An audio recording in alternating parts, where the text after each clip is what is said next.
Hey, good evening, everyone, or morning, afternoon, I suppose, wherever you are. Whew.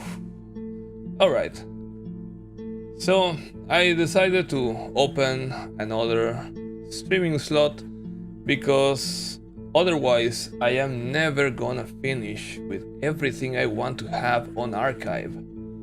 It's a lot, definitely. So, we are back onto Alone in the Dark.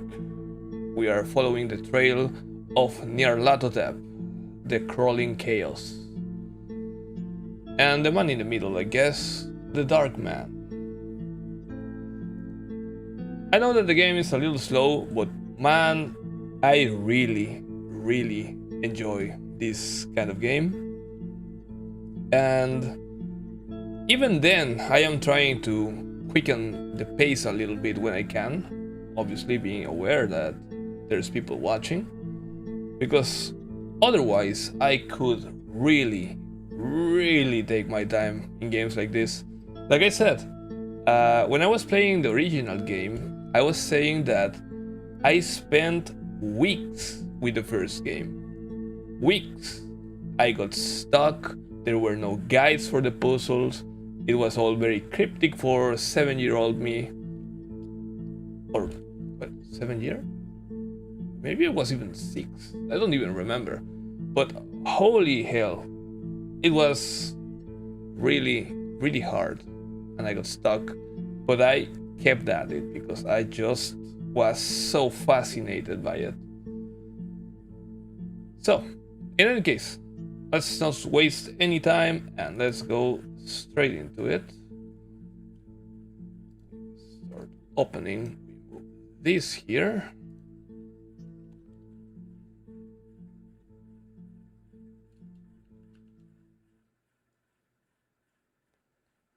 And here we are.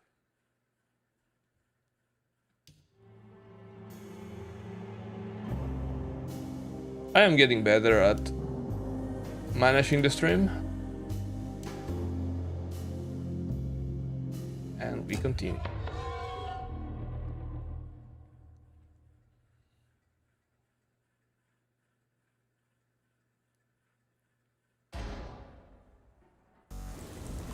Alright, so we were back into the mansion, but things are looking really weird. How am I with supplies? I am pretty well. I'm doing well with supplies.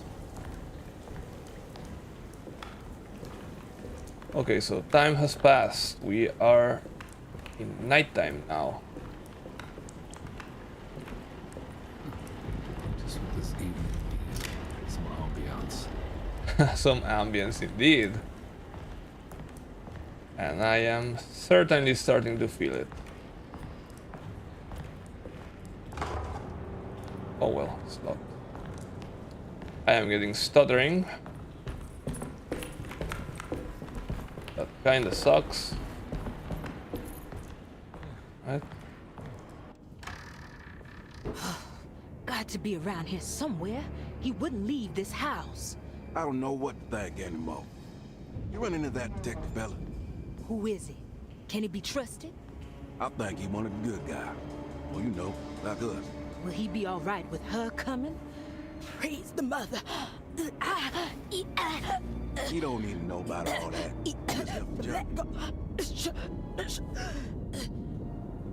Just calm down. It ain't time yet. God, it hurts. As far as I can tell, Detective Carnby seems to be solving problems, not causing them. Just be ready in case he starts anything.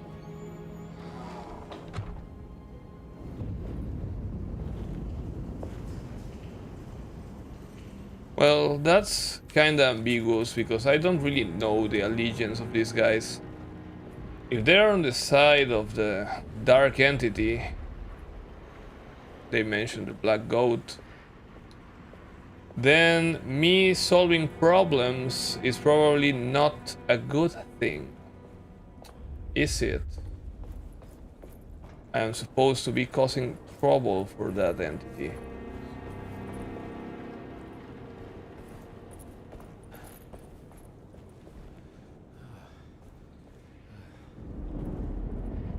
like to be very careful not to miss any collectibles.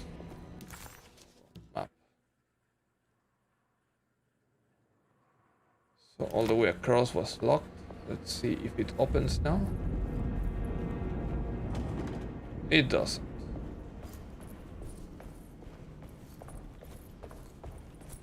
The Black Goat, if you know, by the way, also goes by the name Shub-Niggurath.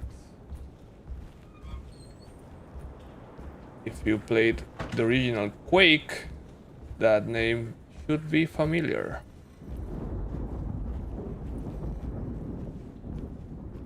Huh.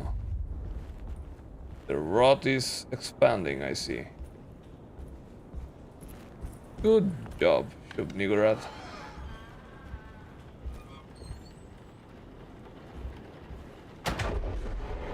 Christ, what the hell was that? It's blocked.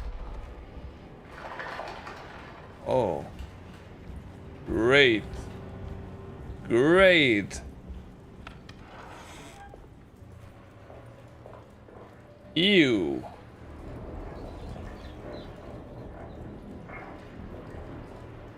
The hell? Oh, broken spectacles. What about this? This is a new set. Death of the author. Cassandra, I guess.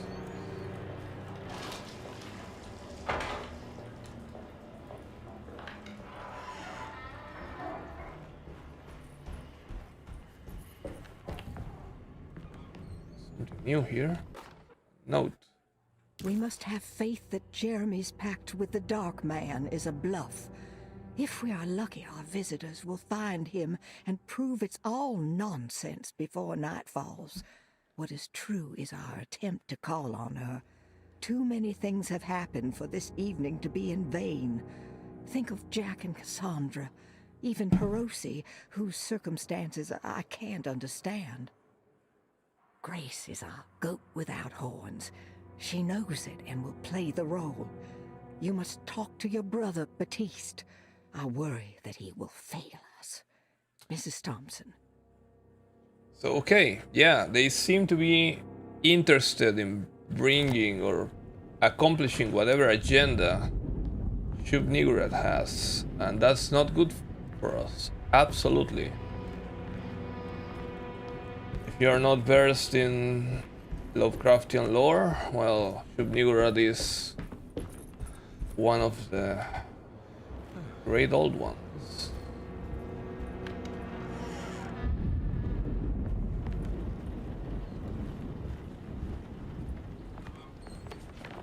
Oh, how cool is that?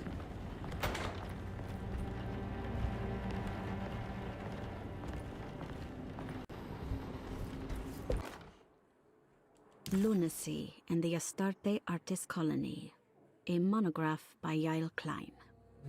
In early 1909, the old Derceto plantation outside of New Orleans was turned into an artist's colony.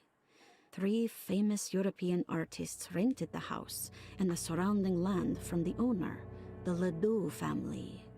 The colony was chiefly run by Sebastian Cortez, who was playfully dubbed the captain by his collaborators, William Arges and Heinrich Kassel. The colony existed for 6 years, until one day all 12 members disappeared without a trace. It is widely believed that their disappearance is connected to the disastrous hurricane that passed through on September 29, 1915, but nothing truly supports this claim. What is known is their frequent participation in New Orleans nightlife, their love for hosting parties, and their elaborate contributions to the Mardi Gras parades as the Pirates of Pontchartrain. Accounts of their lifestyle can be found in almost every gossip column. It can effectively be summed up as carefree and bohemian. In late June 1909, the name Astarte first appeared in the newspapers. Cortez said the name came to him as he was painting. There is never any claim to knowing about the ancient Phoenician fertility goddess with the same name before this time. His fellow colonist Heinrich Kassel did know, because he later produced sculptures that show clear references to ancient idols of the goddess. It's impossible to know for sure how this name suddenly made an appearance, but it is interesting because of Derseto's history. Even the name Derceto is the Greek name of a Syrian fertility goddess. In the case of naming the plantation, Derceto was certainly not an accident. We know that Elijah Pickford intended to build a temple for his cult, for he had distributed pamphlets 2 years prior to the purchase of the land, advertising his intentions.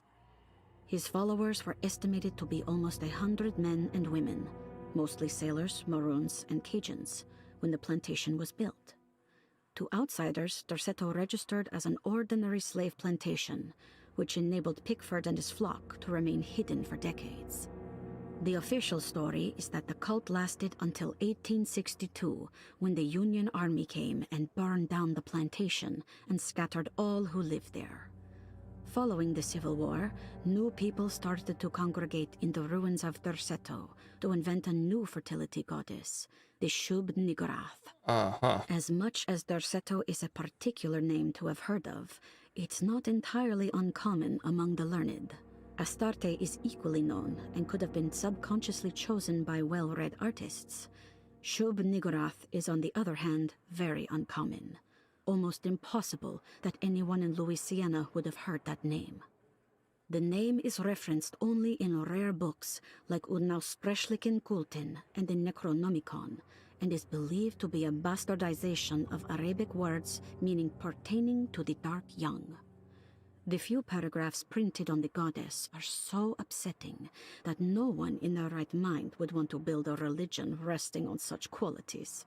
The Shub-Niggurath cult was hard to get rid of, but it is believed that despite the police jailing and killing several cultists over the years, the main culprit in the cult's demise is the cult itself, which seems to line up with every instance of cult activity on Derseto's grounds. When Captain J.W. Norton of the Union Army arrived, he described the people at Derceto as malnourished and maniacal.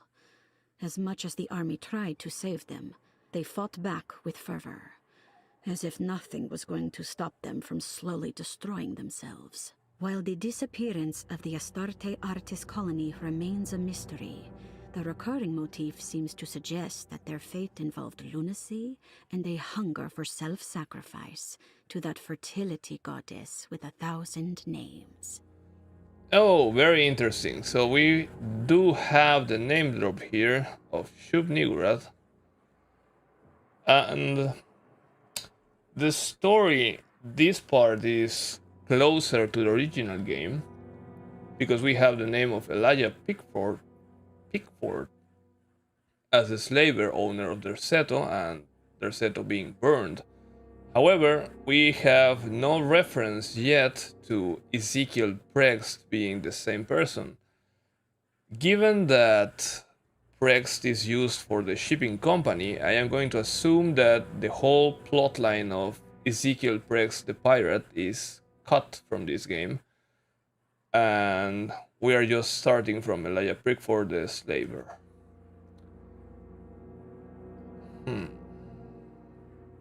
Okay then. We also have no mention of the slavers doing any rituals to preserve the soul of Elijah Pickford. So let's see where that leads.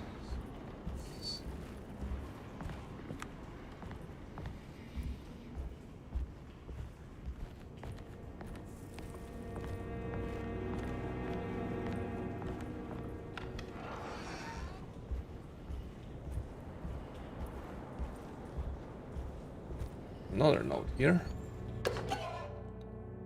Oh, it's a Lagniappe.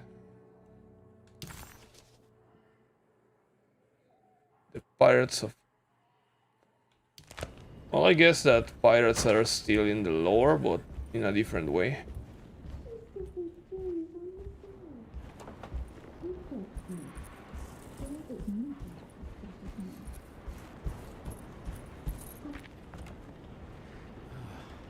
Hello? Am I interrupting?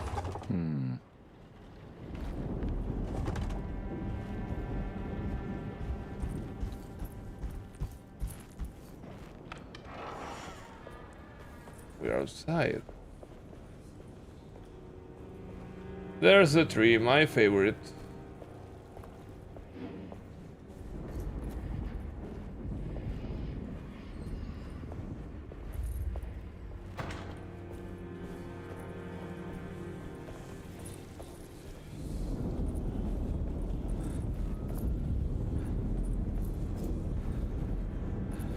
Oh, it's wedged. We can enter through there. Hey there, Eli. Oh, What is that?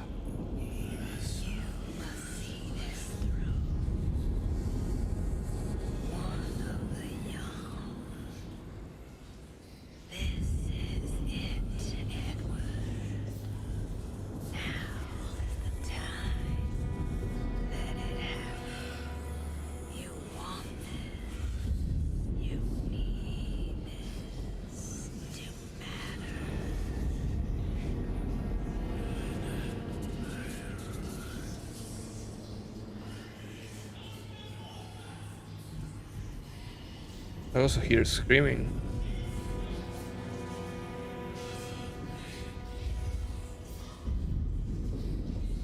You know, Eli, your voice sounds strangely feminine to me.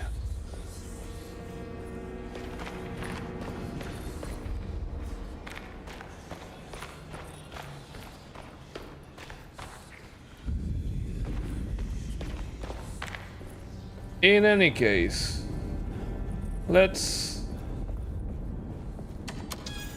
get away from the whispering tree. That's never a good sign.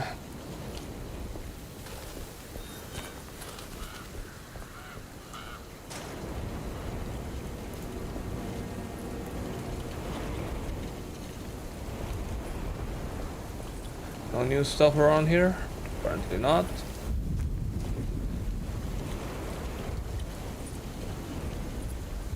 Oh, the ladder, of course.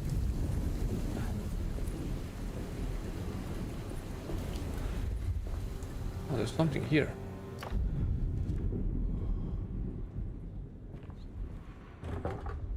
Or not. Alright. Let's go check the basement. See if there is anything new.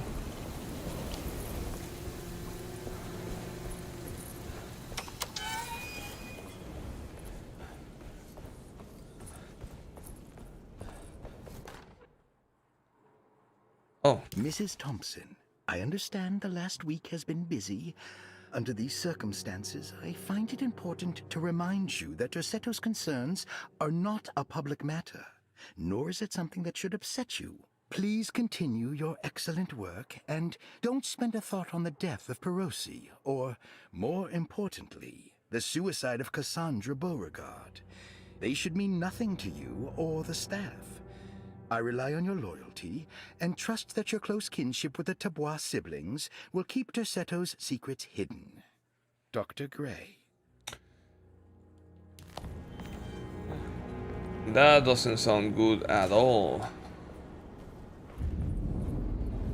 Dr. Gray is evil. Who would have known? Oh, this is locked. Interesting.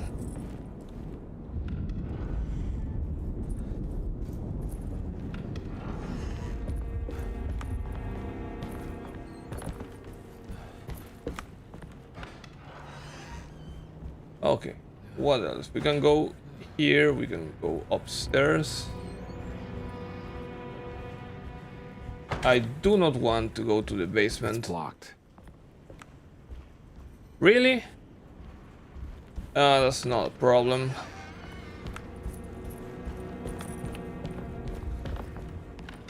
Hold on a minute, I don't like that.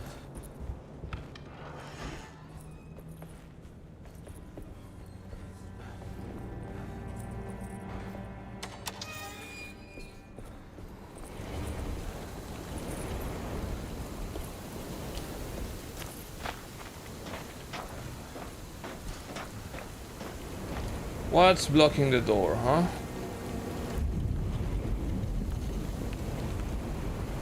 And can you freaking take that garbage off the door? My god, Carnby.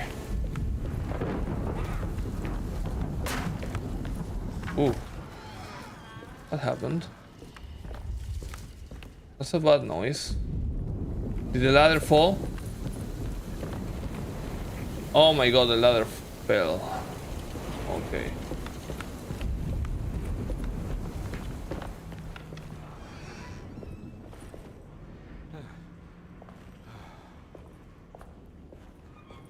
Ooh, the atmosphere is kinda spooky in this house.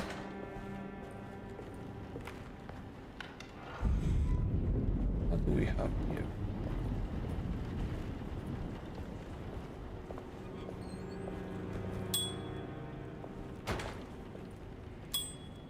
That's such a wimp bell, don't you think?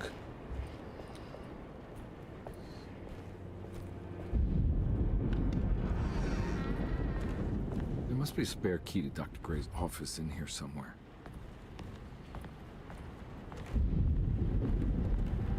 Bonus points if it's a master key, please.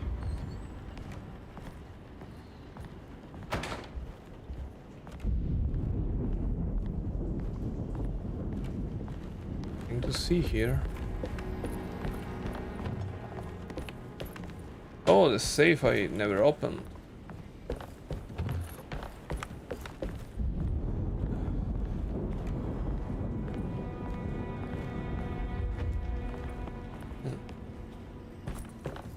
I don't have the combination for this. Maybe Jeremy did. Oh. Put that away. I need the key. Okay. So, really no key around here. Despite Carnby's suggestion. Apparently not. Let's keep checking.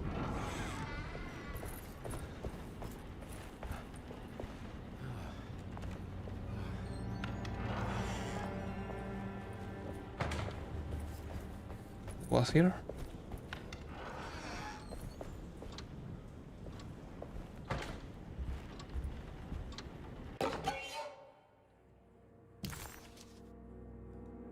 The Flying Dutchman? Really?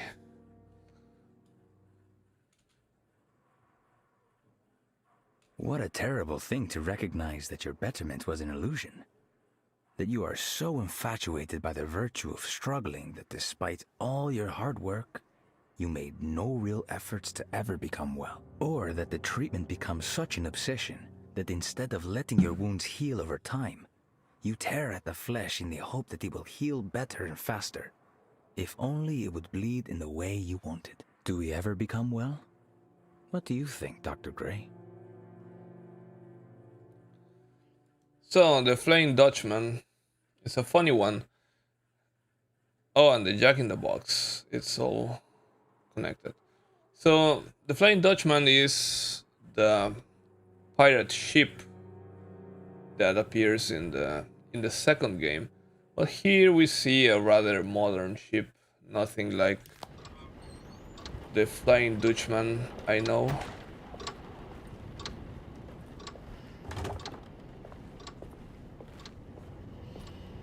Right.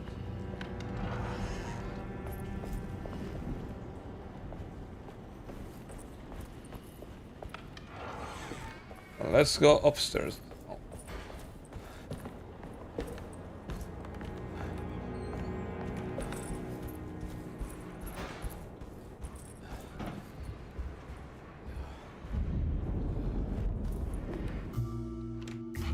Oh.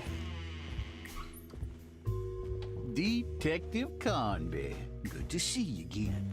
Solved the case yet? What an awkward change of tone. Hey, Grace, you okay? Oh, she is just peachy, Detective. Are you looking forward to the Feast of St. John, Grace? I can't wait. kids. Ain't they great? What exactly are you planning for tonight?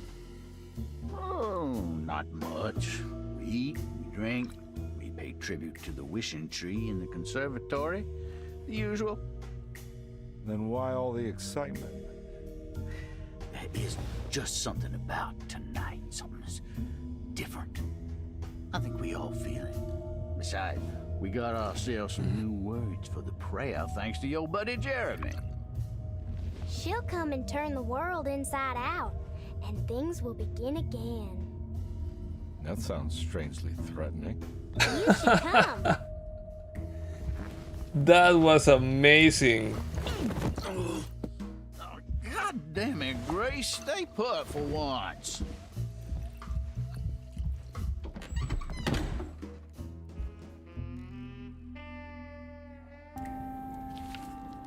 So, the wishing tree, they call it.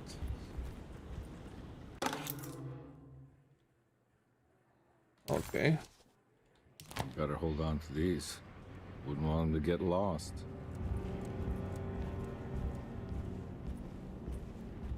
So, Carnby says, strangely threatening, huh? Dude, you have already read about Shub Niggurath. It's not strangely threatening, it's fully threatening. The world is about to end, dude.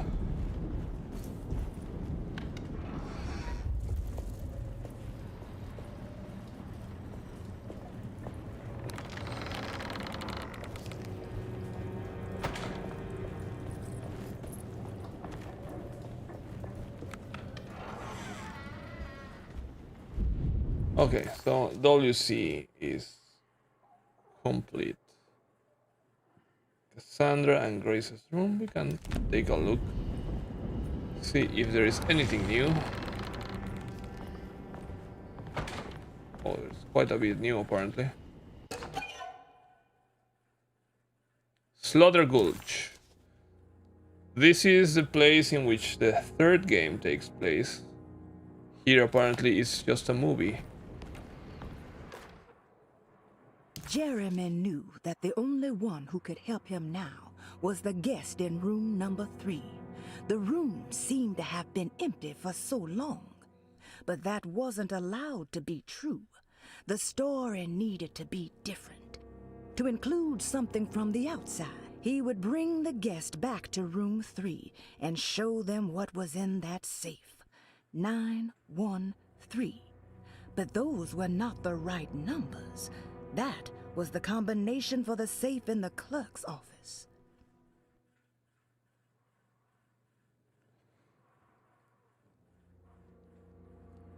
I mean, I get what I have to do. Obviously, it's the safe we saw a little bit earlier.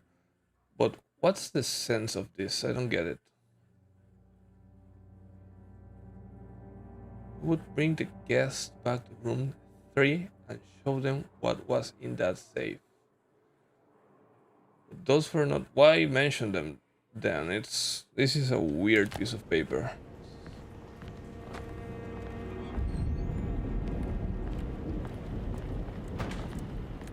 That seems like a case of speaking to the reader, not to the characters. I already used this code.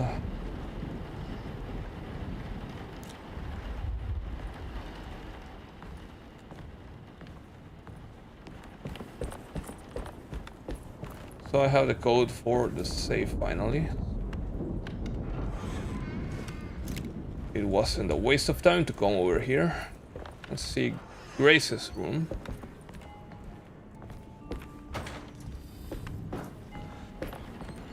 I am very intrigued about what's the deal with this girl. There is something really suspicious and ominous about her behavior. Something is gonna come up, I'm sure of it.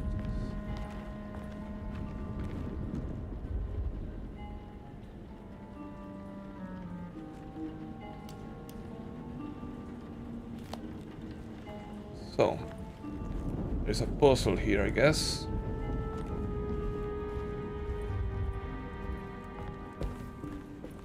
come back later.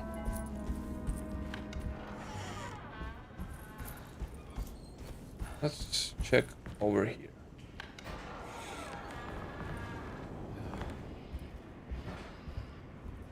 Hey, wait a minute. Is this the dining hall? It's around here somewhere, I'm pretty sure.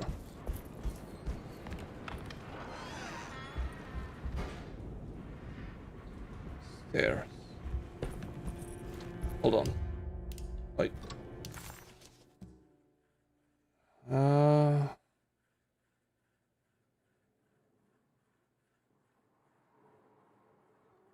Well, no, I was wrong apparently.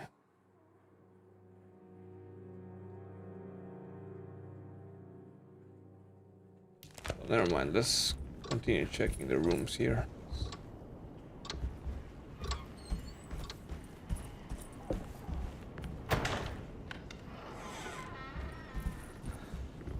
Oh.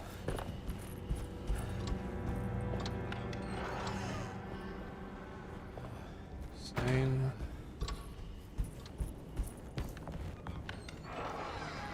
Oh.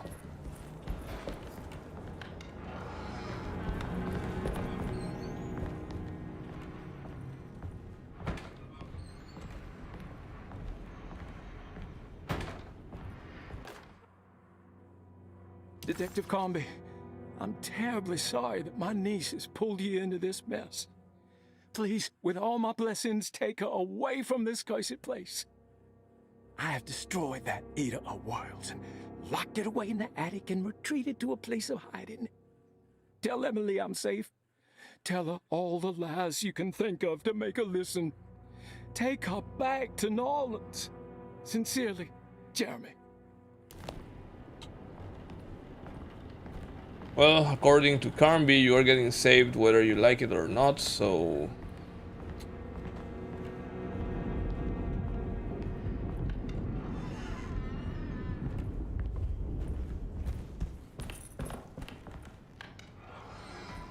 Oh.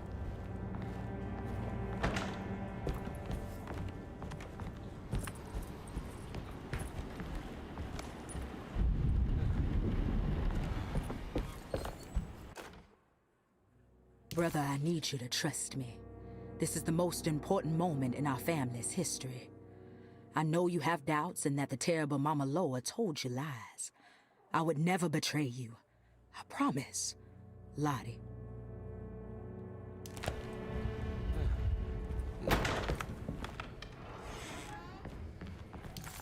Right. Are we done here? Yes, we are done here. Oh, the stairwell is locked.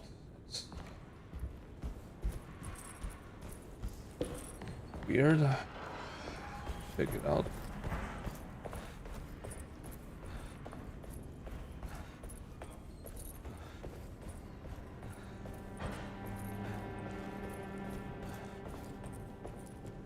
Hold on. Still table here had nothing.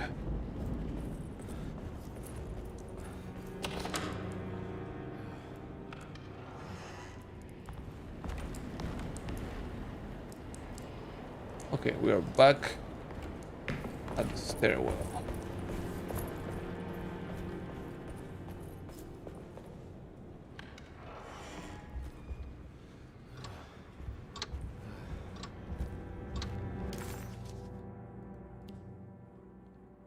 Okay.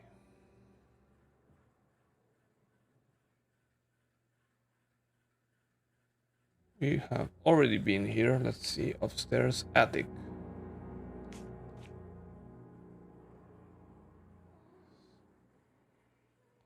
Lottie's room would be an interesting place to go. But I don't think we are able to go. Stairs, where are they? The end of the hallway.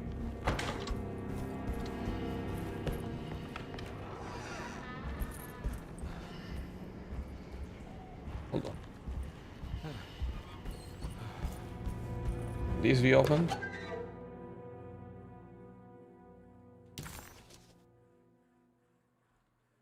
Prisoner of ice. I think Dr. Gray might be in there. Perfect time to snoop around his office then.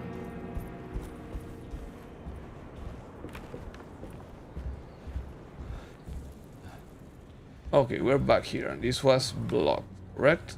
Correct.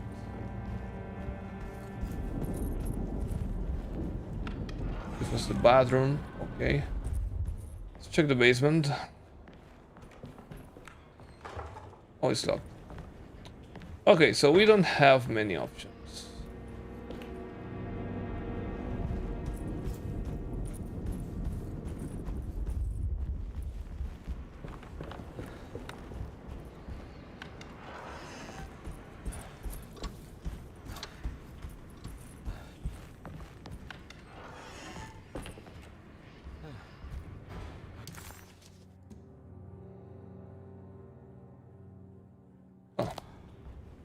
Let's go straight to the doctor's office then.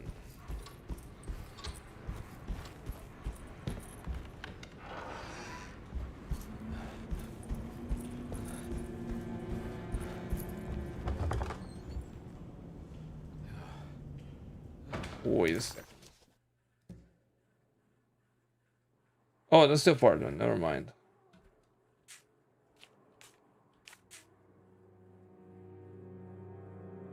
Oh, I forgot. I was supposed to go to the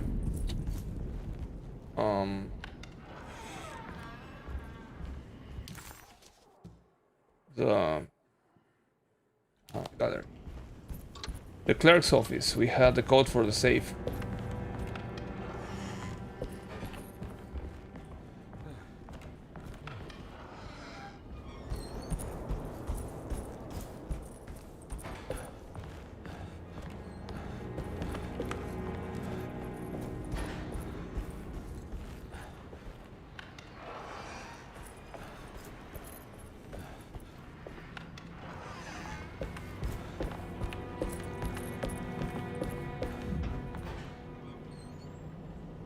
So that's 12.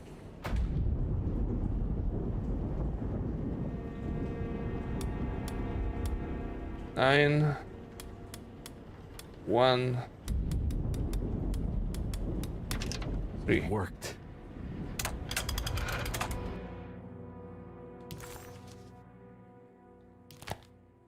The last guest in the empty room suffered from severe maladaptation.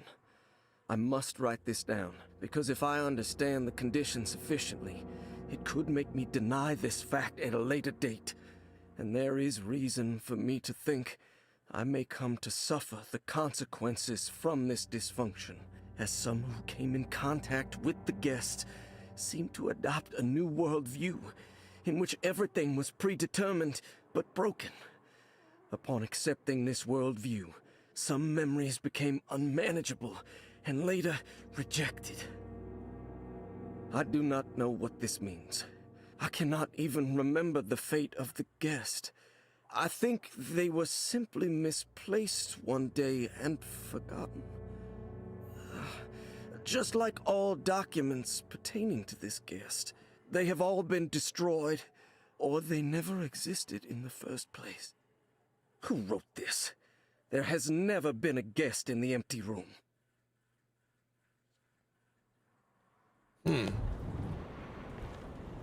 Sounds like the crawling chaos was the guest.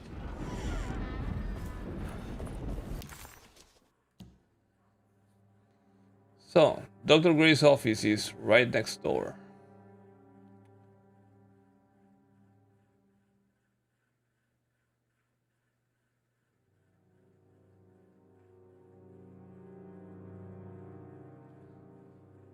And the empty room.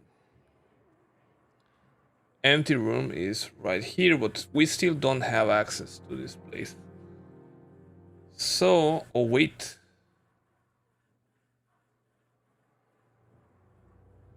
We have a key to the hole. Probably it's that hole. Hold on a minute before we go there. Up. Yeah. Sorry.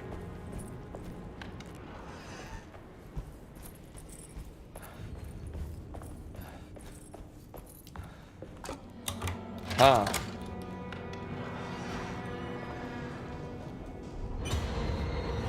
No. I knew it.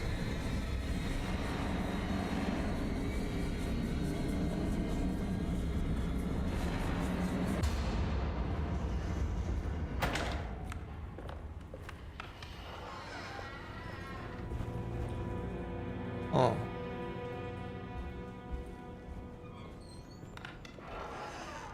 The Dark Man. Surprisingly neat. Maybe I've been selling that old barfly short.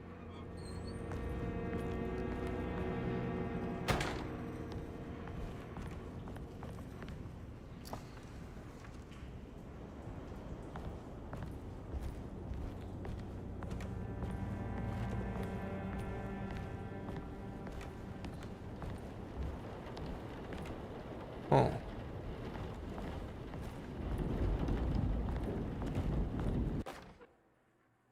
Sometimes I think this place makes me worse. That Derceto might be my grave. A coffin made of ostentatious architecture. A Taj Mahal for the drunken depressed. There's something about Derceto. Something about Dr. Gray. Like we all pretend that we're here to get better. When in fact we are here to be forgotten.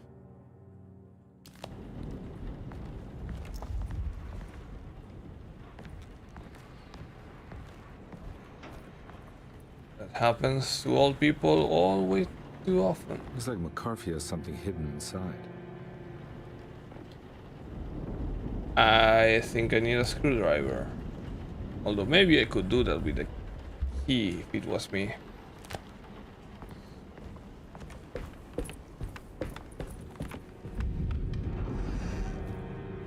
Wouldn't be the first time I open something like that with the back of the key.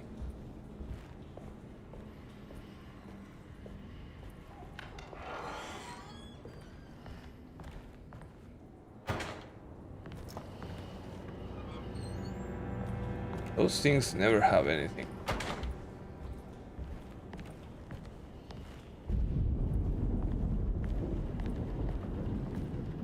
Camera.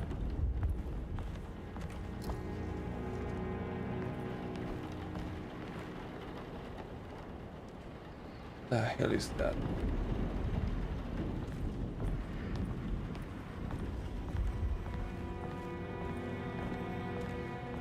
Well, nothing of use. Whose room is this? Roots. Okay. So it's time. Let's go to the empty room. That doesn't seem to be too empty. The not so empty room, but first let's open the door. Yeah.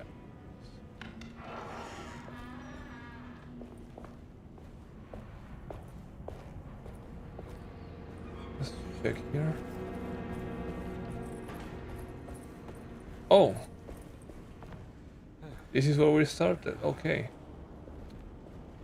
Can we check the dining room? I would like to see what happened.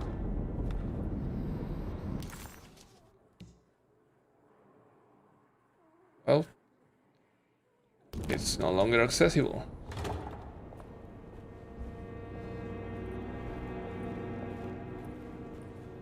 Never mind.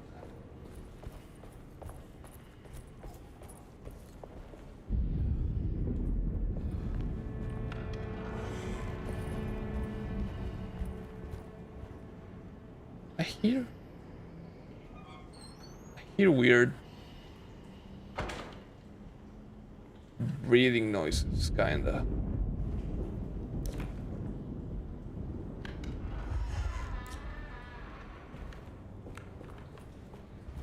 Do you see something odd about this room?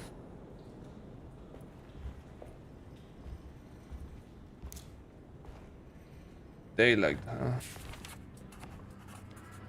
This is my room. I belong here.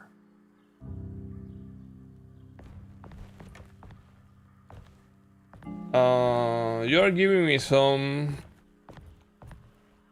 Kunhi Ito vibes now, Carnby. Ashes of Indigo. Unspeakable cults. I recognize this view.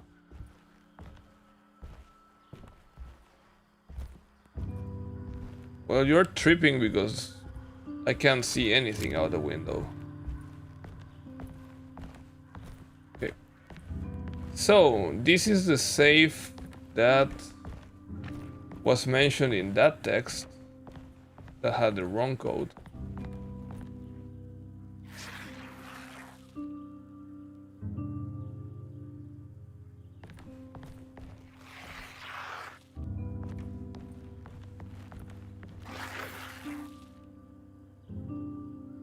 I know that number. Where's that from?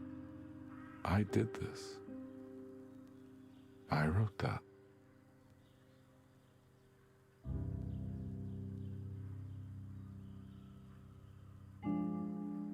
$196. Hold on. I somehow feel that.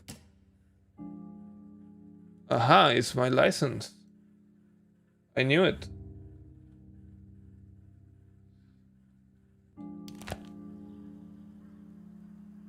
Okay. I instantly solved this puzzle. I am very sure. Hold on.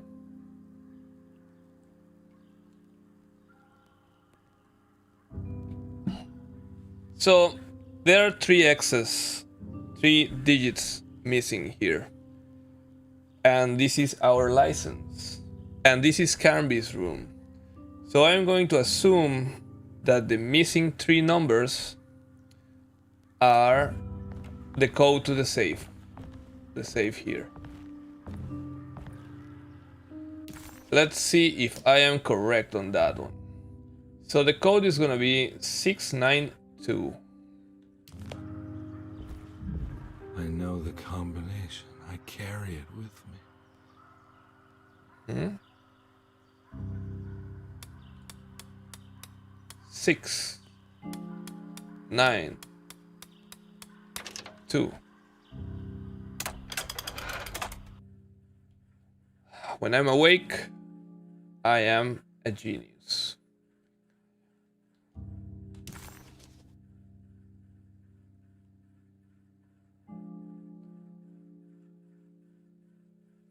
Not coin.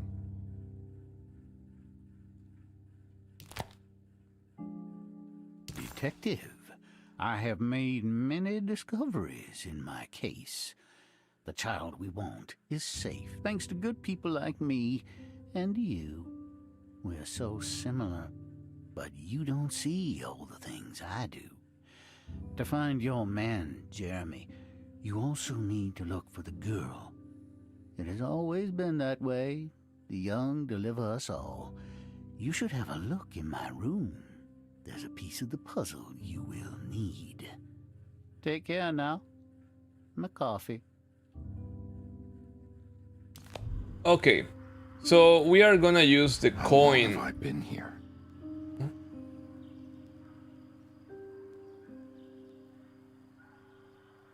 What? There is something really odd going on with Carnby, but I was saying that we're gonna use the coin to open the vent. Very much like we do in Penumbra and in The Walking Dead. That's another case in which we open a vent with a coin. What's the first room, was it? Yes. Looks like McCaffrey has something hidden inside. Yes, Carnby, I know. Ah.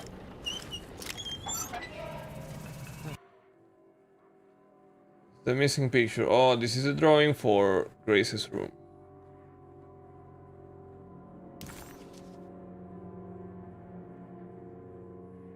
Huh. And I see more of that rot in the upper right corner. So I Why would suppose... McCaffrey lock this up? Was he trying to keep Grace from completing the shape? If so, couldn't she have just made another drawing? That's actually a good question, but... Point is... Oh no. Oh no, oh no.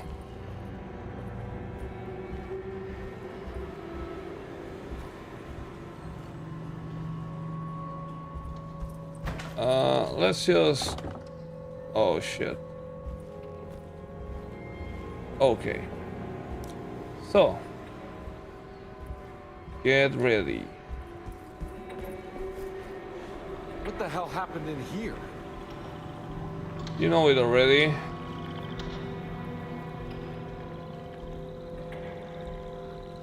Do I still have my sledgehammer? Yes, I do.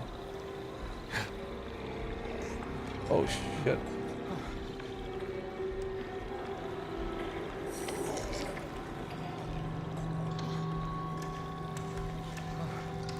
Can he see me? Yes, he can.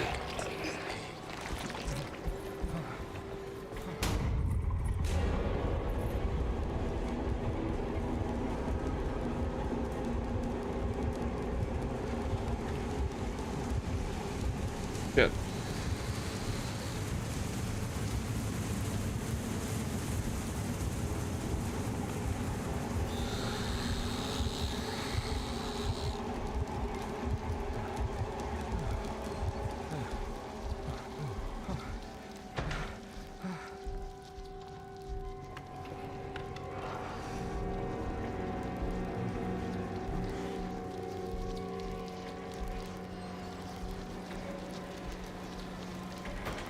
You come now?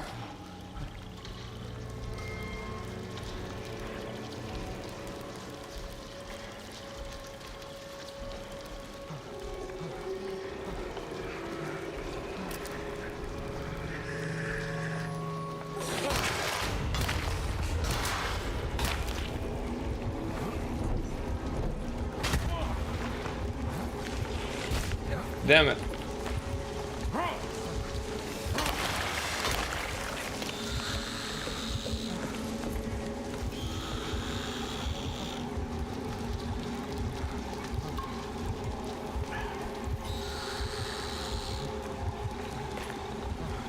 Definitely not a fan of how this guy swings the melee weapon.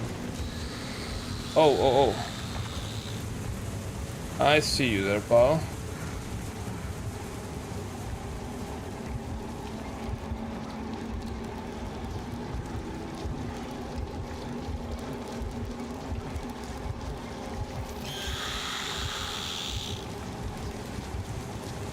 Shit.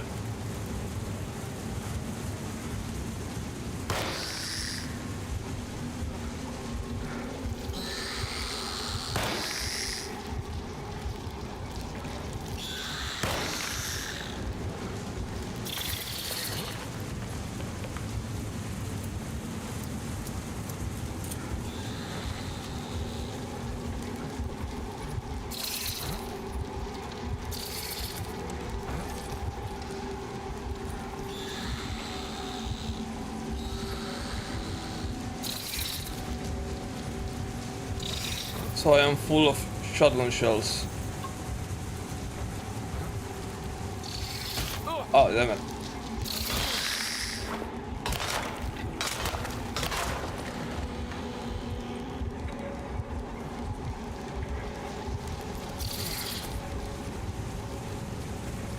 I lost my stupid hammer.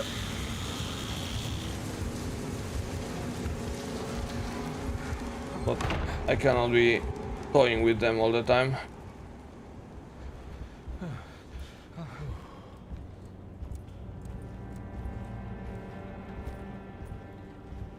So Grace's room, was it this one? No. It's this one.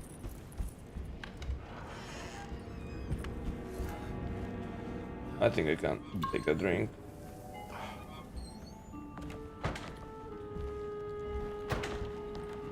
Alright, so here we go.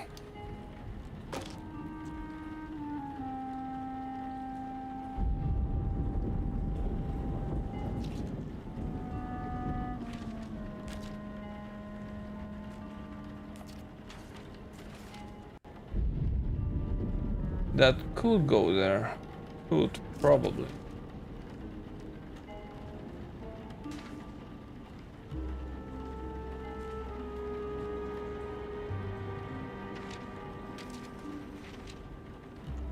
That definitely goes there.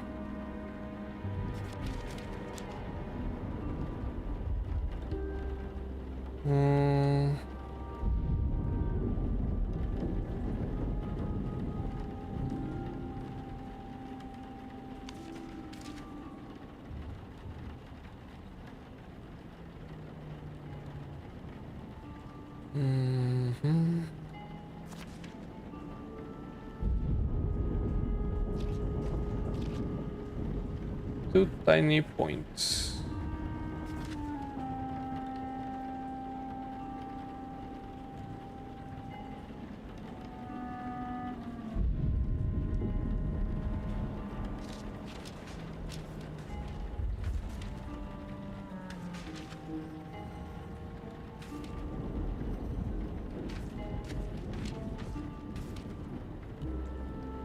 That could go there.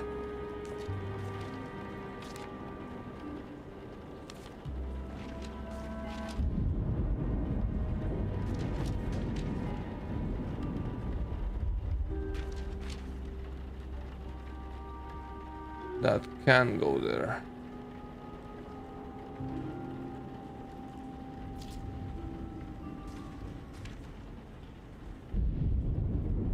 That's more like it.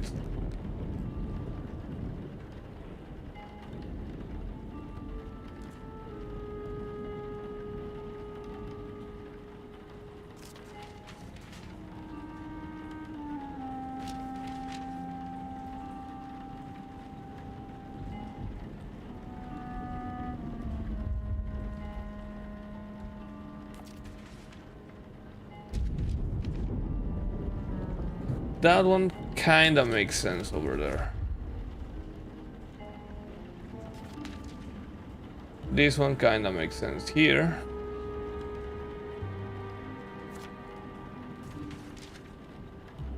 This one here.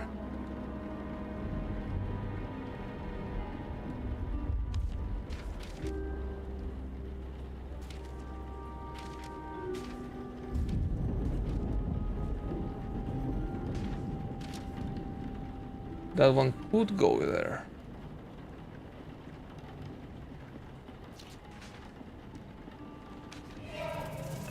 There we go. Huh? What?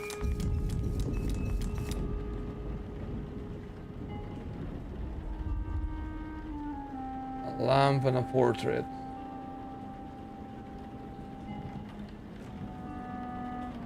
I don't remember that. Probably the waiting room.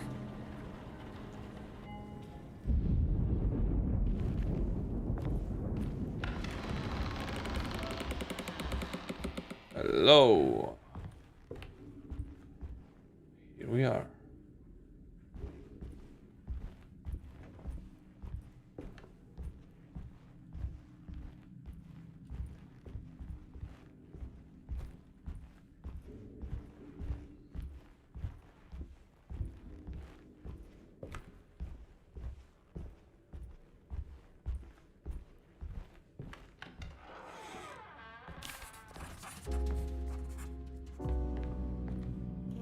This looks familiar.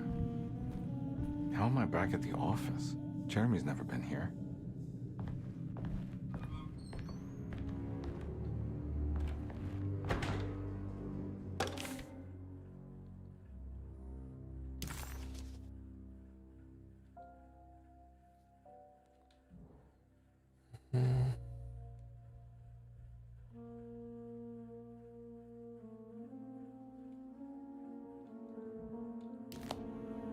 That's me, isn't it? How long had it been since I drowned myself in drink and depression? It had all felt so peaceful, slipping away into oblivion. A welcoming, dark voice wrapped around my mind like a heavy blanket. It turned off suddenly as I woke up from the sound of my office door closing shut. A messenger had left a telegram from Mrs. Saunders. She had a lead on where to find her husband and her kidnapped daughter.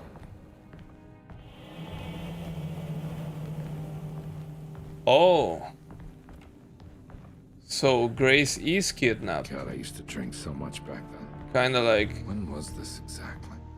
What case was I working? Kinda like the second game. Is it the case with that Striker, I think it was the name?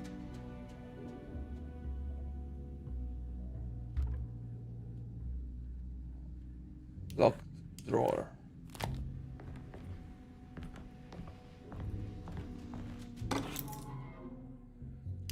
You know what? If I had known that this game was gonna mishmash all of the original games into one, I should have played the entire series before this one. I thought this was a remake of the first game. But oh well.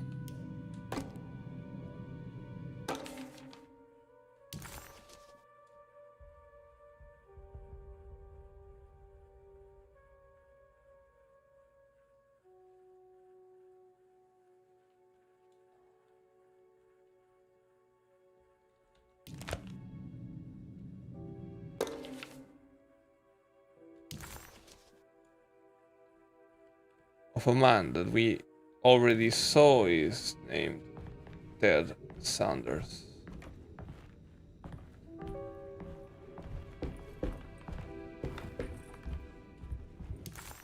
Do we have a map here? Yeah, map is of no use here. I think I need to figure out where I'm going first. Okay.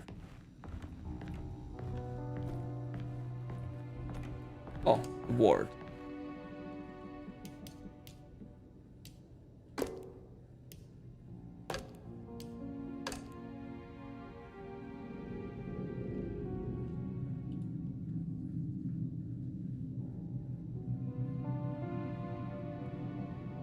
Turn over. Okay, exactly.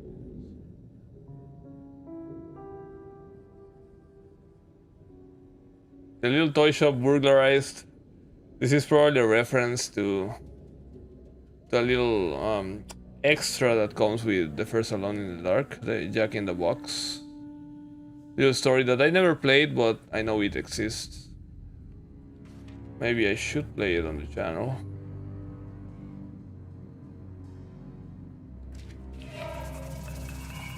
I remember this case.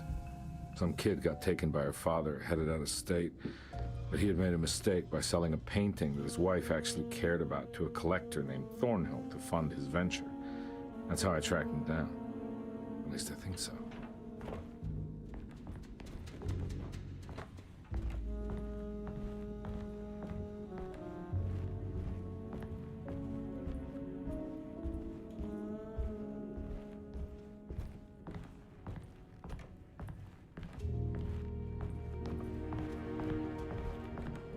Where are we going? Red thread of destiny? Come on.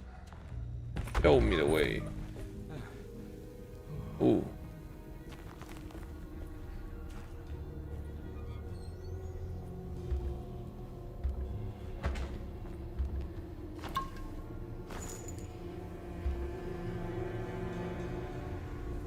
I can't go that way.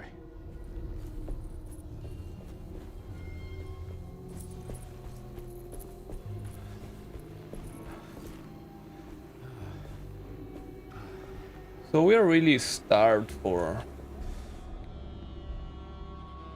inventory space in this game. I have like 10 shotgun shells.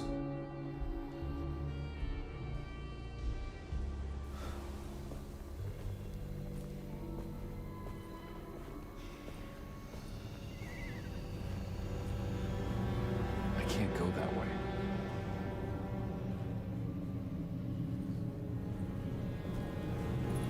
Yep, we literally can't.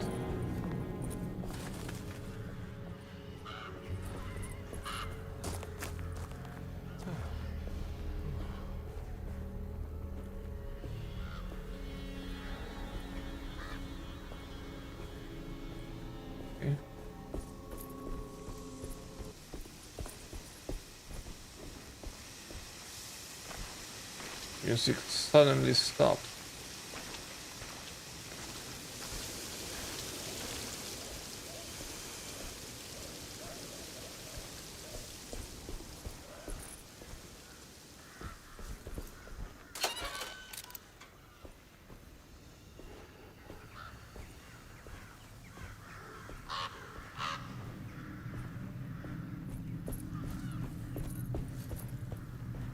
Thornhill wasn't a bad man, but he had principles keeping him from handing out information about his deals.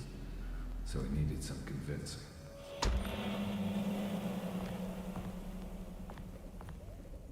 Well, every case can't be squeaky clean.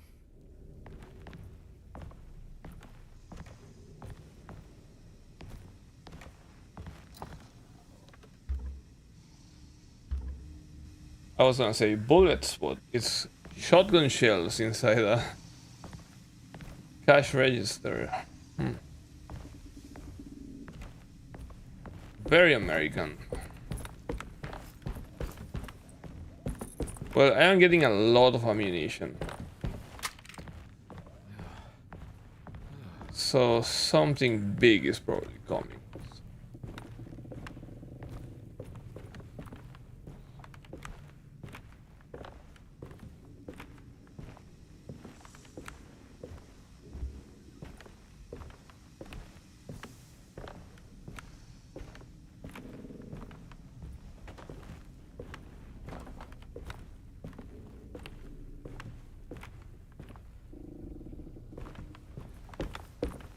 Mr. Saunders had sold a valuable painting to Thornhill, hoping the money would carry him to wherever he was going. The painting, now leaning on an easel in Thornhill's bedroom, had a certain mesmerizing gloom that seemed to call out to me, telling me I was needed for something important. I felt myself falling into the painting, only being brought back by Thornhill, thrusting an address to a Hotel St. George into my hand and asking me to get the hell out.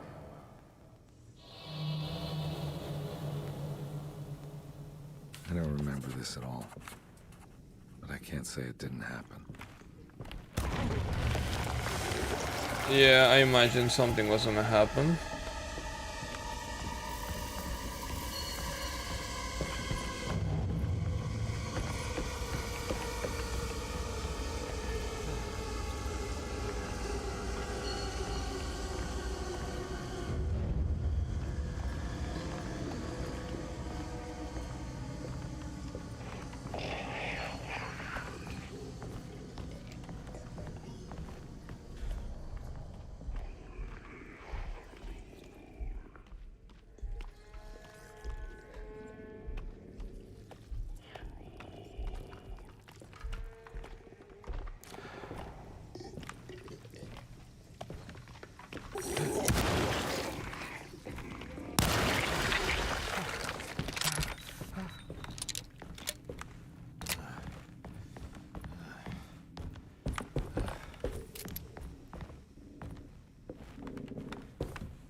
My brother loves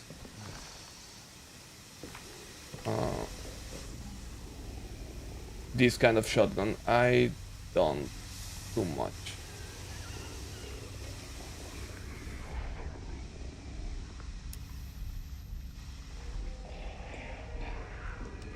Okay, I see you there, pal. So, the red thingy, where is it going? Over there.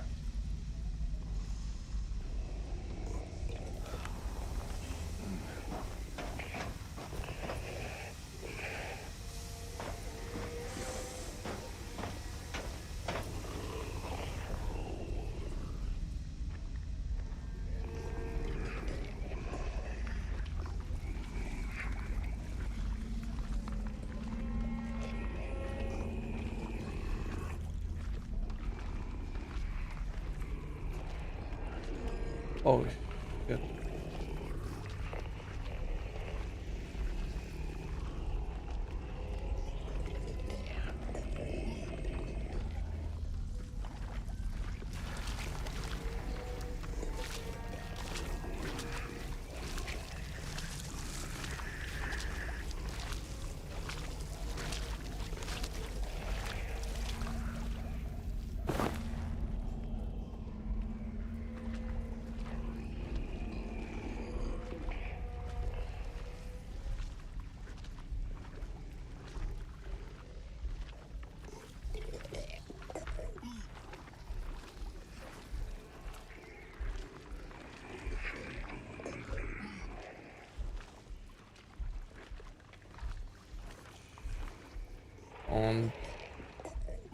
I can't go that way. Really? Am I just wasting my time here then? Oh, crap.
That came out really weird.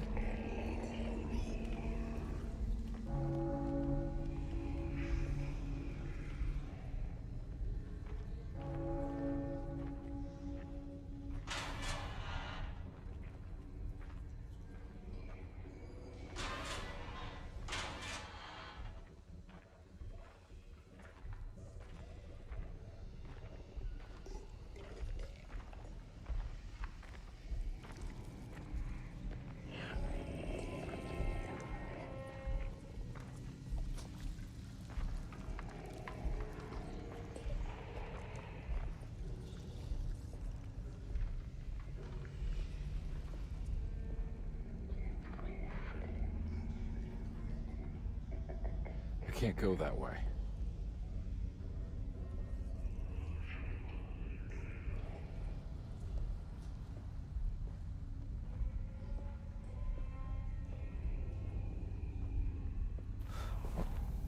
This seems modestly safe now.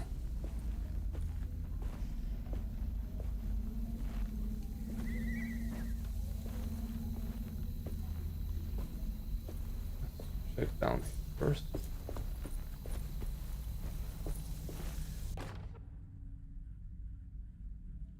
A candlestick. No, thank you. Give me my hatchet.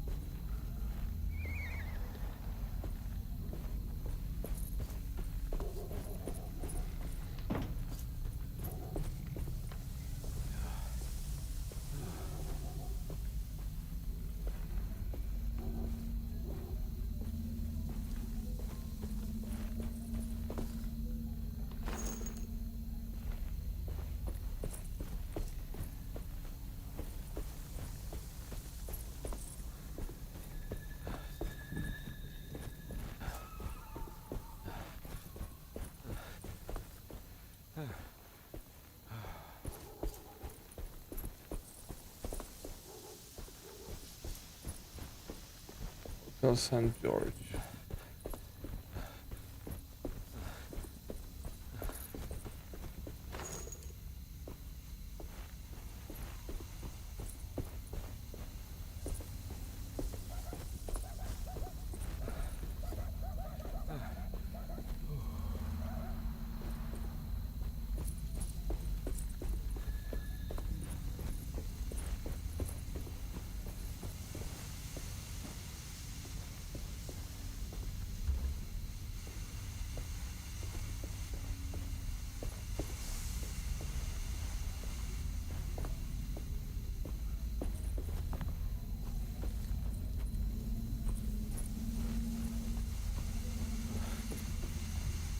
Oh, I have to be from the other side, of course. Ugh.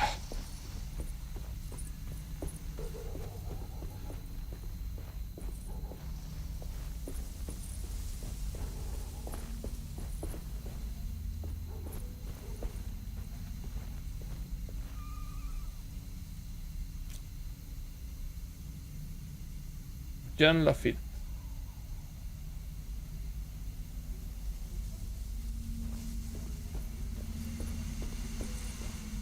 On my way to the hotel, the Morton gang caught up with me. I owed them money, a lot of it. I can't remember what for. Probably some dumb gambling debt growing in size for each payment missed.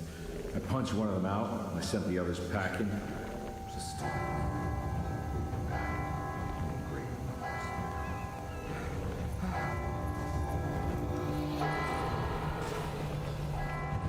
Okay, those gangsters look really weird.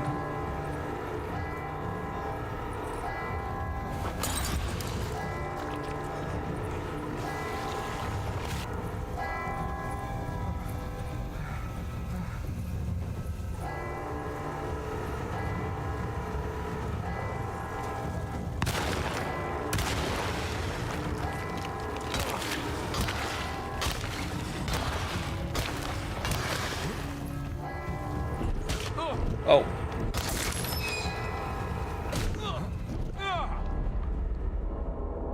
Oh, they're just flailing like maniacs.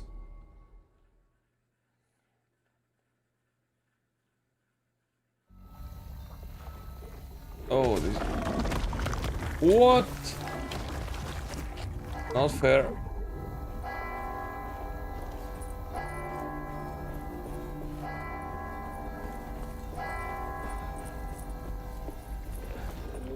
Let's see. I'm pretty much cool.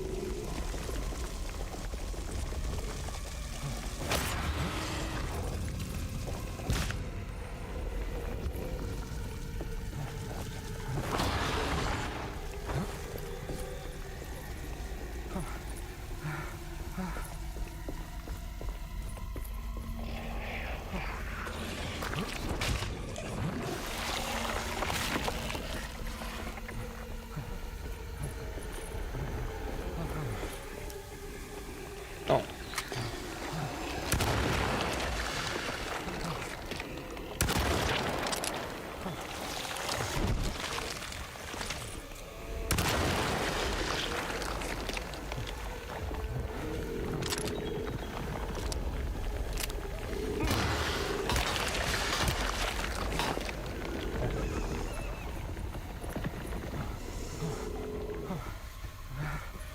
I somehow have my hammer again.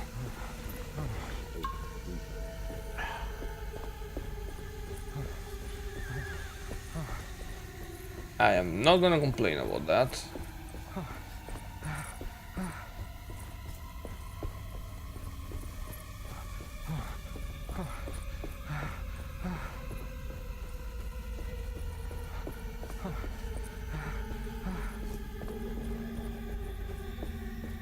That's all of my supplies, huh?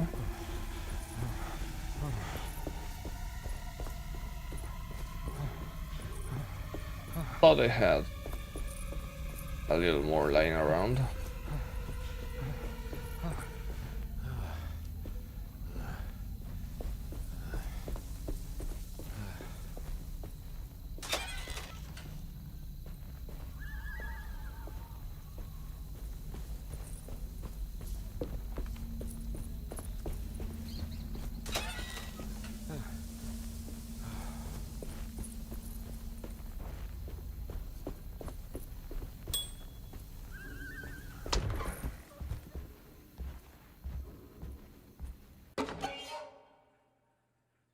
Curious napkin.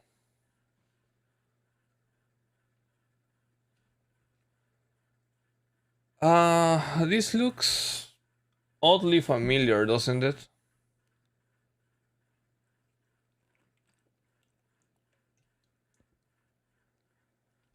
This is a lot like the Indian cover that you use in the original game. Cover the painting.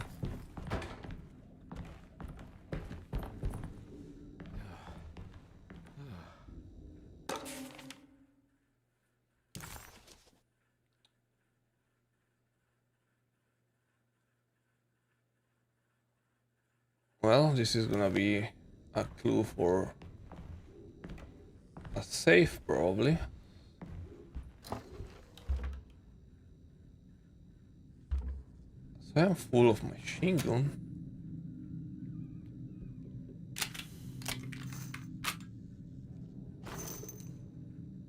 Okay, 60 is the limit.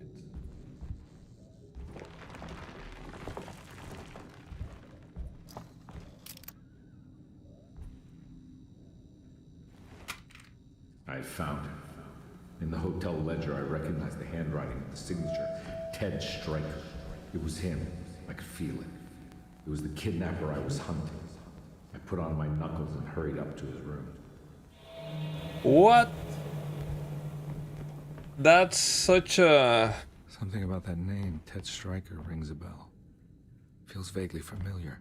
Such a twist. That Stryker was a detective and friend of Carnby. Now it's a kidnapper? Or is this memory all wrong? Maybe this is a distorted memory. We are being manipulated, maybe.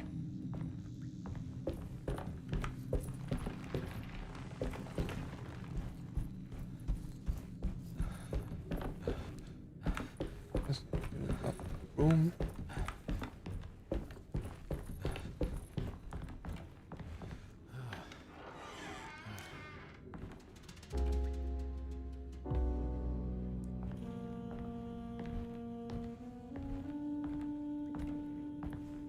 I recognize this room, but I didn't catch up with them here.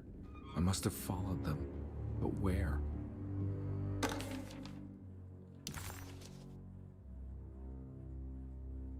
David Thornhill.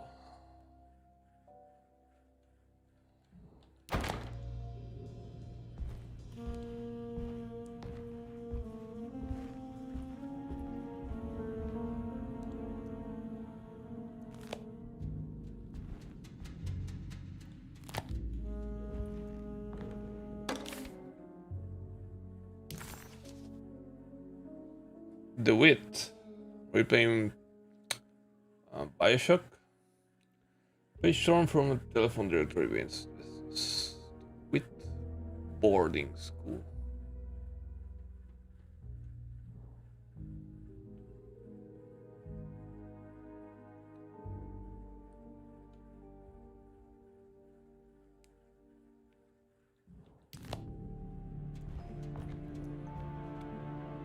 So map. Bill, business card on the telephone directory, I guess.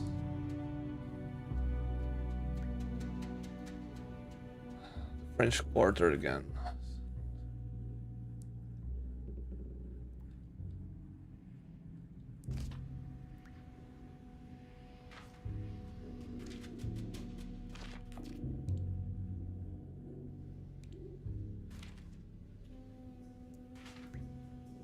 What could be the point of swapping places? Huh?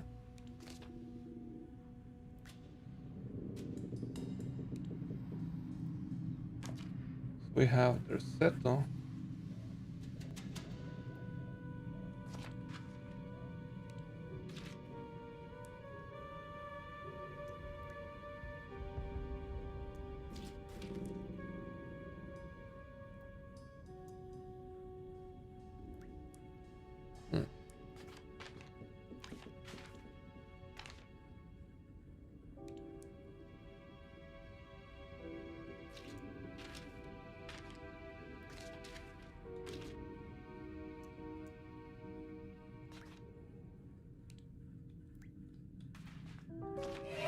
That's right, he was running away, ditching his old life and marriage in New Orleans to find something better in Tallahassee. And he took his daughter with him against the will of the mother. That's why she hired me. But I stopped him. I caught up with him at the Pearl River Bridge. Pearl River Bridge. I see a map again. Why do you take away the map from me? Oh. River. This is where I caught up with them. This is what the Dark Man wanted me to revisit. But I'm still not seeing it. What am I forgetting?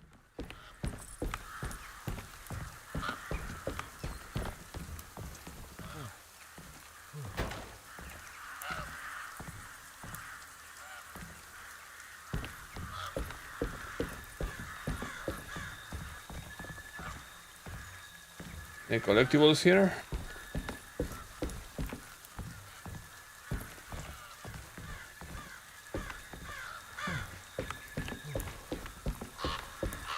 Apparently not.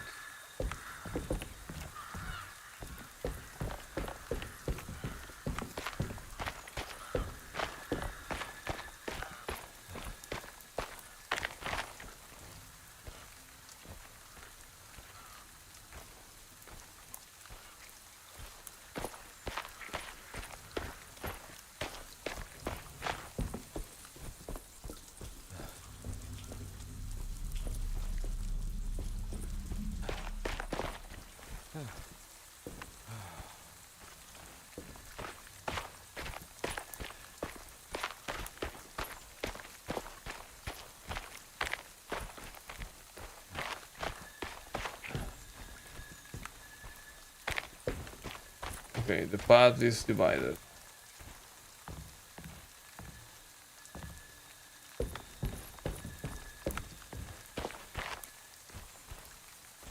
Check first over here.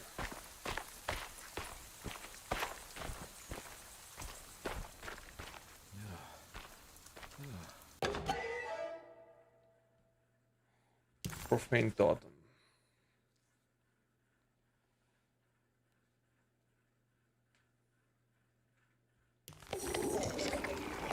Oh, damn you.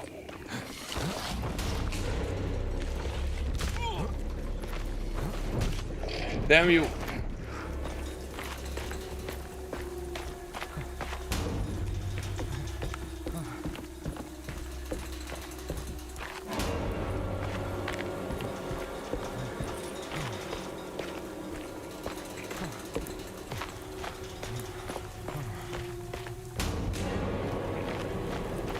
All over there. Oh, he is following me. Persistent little asshole.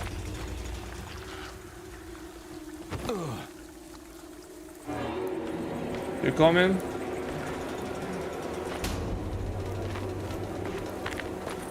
Oh. That was interesting.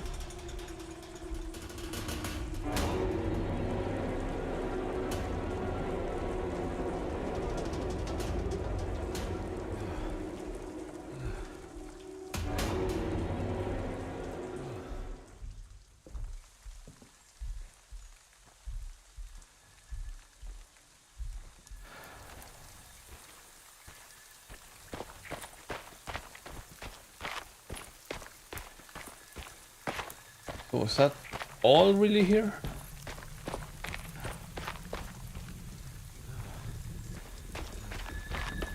I can't go that way.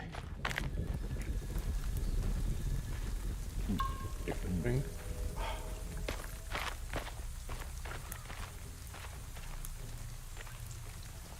I am getting stuck everywhere.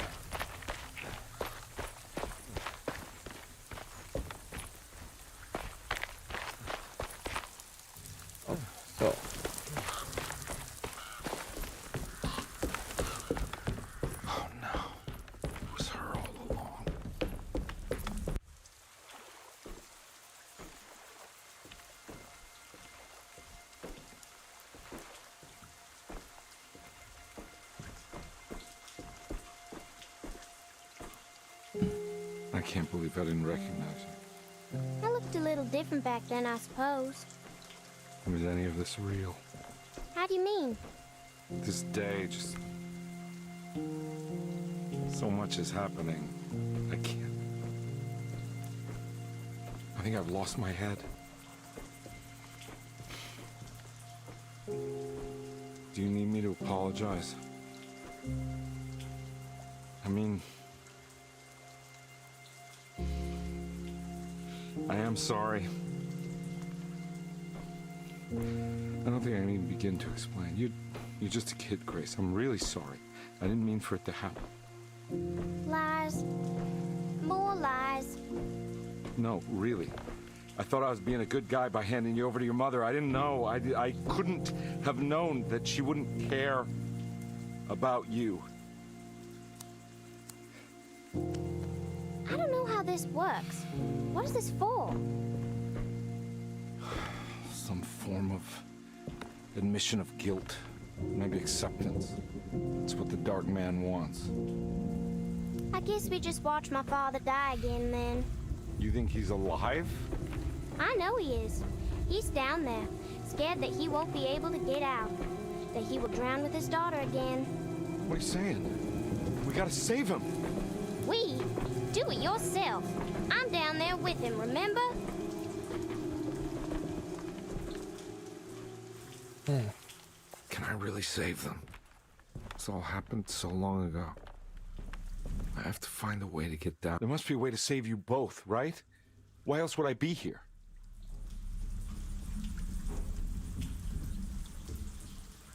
There was a boat at the house where I entered. If I can raise the... Oh, the boat. Can I just waste time here?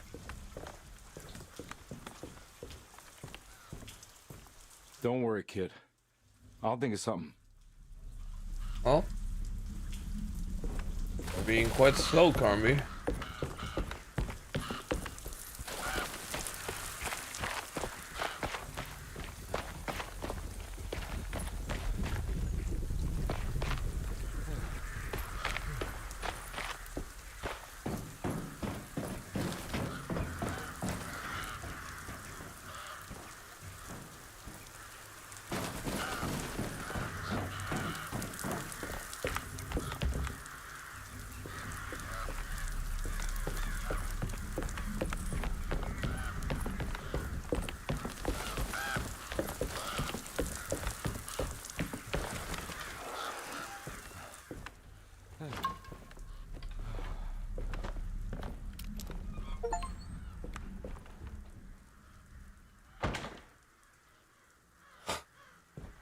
The play for more than 8 hours, so we have reached the 8-hour mark.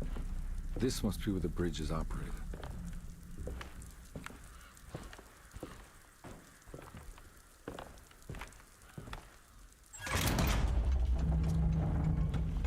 Nothing's happening. It's like something's holding it back.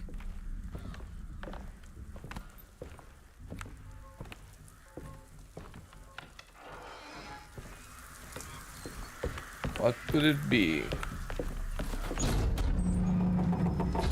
Damn it.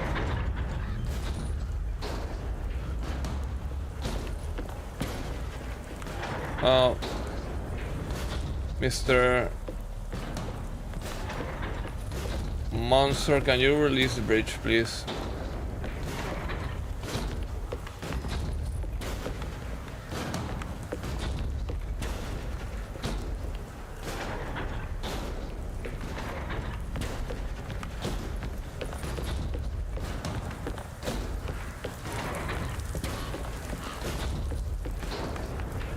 Maybe I can melee this thing?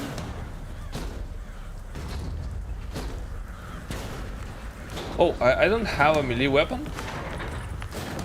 What happened to it?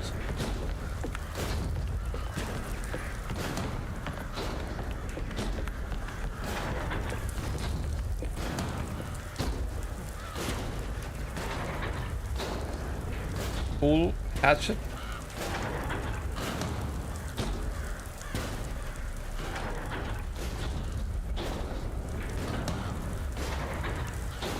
I don't get it.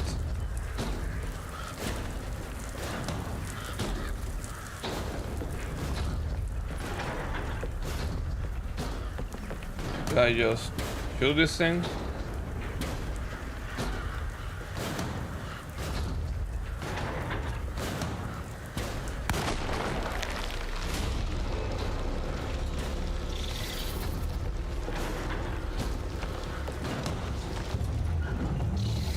Oh.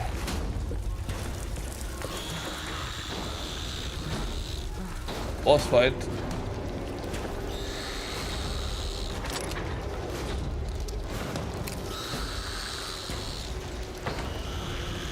I have like a million hatchets here. But I cannot use my hatchet, the game is bugged probably.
Okay. So yeah, the game is pretty bugged, I think.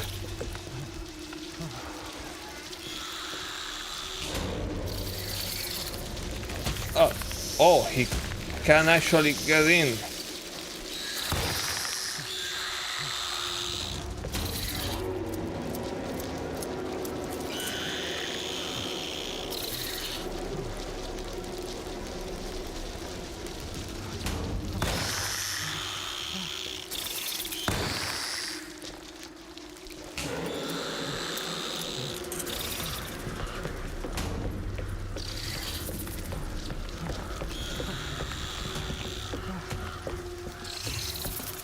Whoa.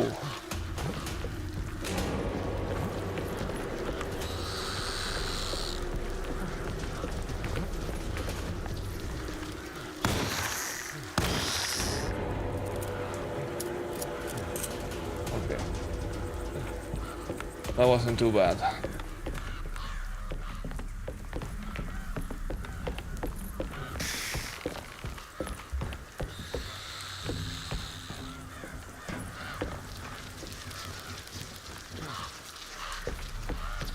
I'm still pretty concerned about my inability to use the axe. I would really like to use the axe. Oh, this is where I'm supposed to go.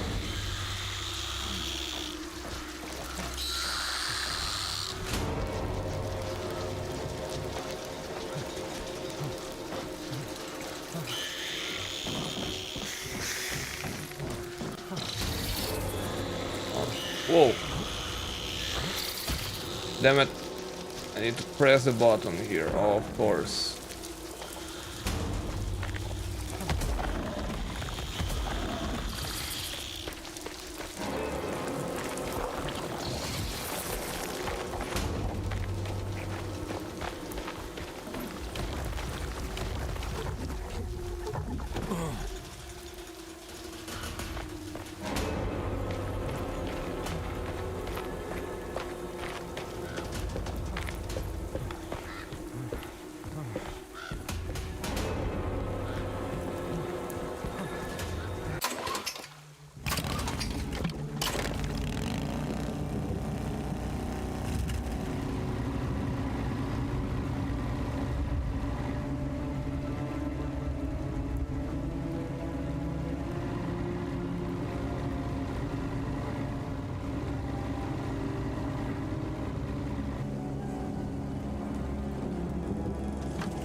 Carnby, are you okay? Don't leave me alone. What the hell have you been doing? What's going on here? Look at this mess! I'm sorry, Mrs. Thompson. Don't make me kick you out of this house. Now get out!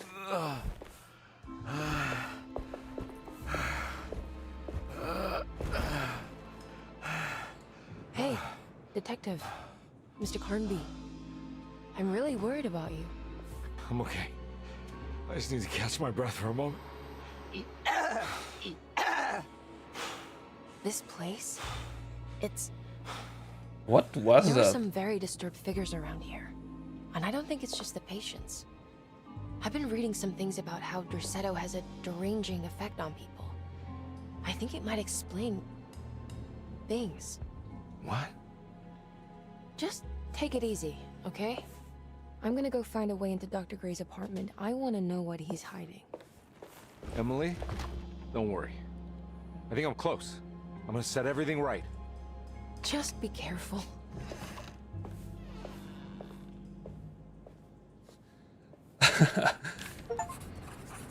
So funny how he's completely beaten.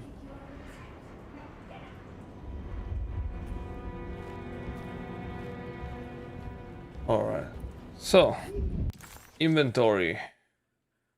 I have sacrificial dagger, I have the key to the office. That's where we should be going.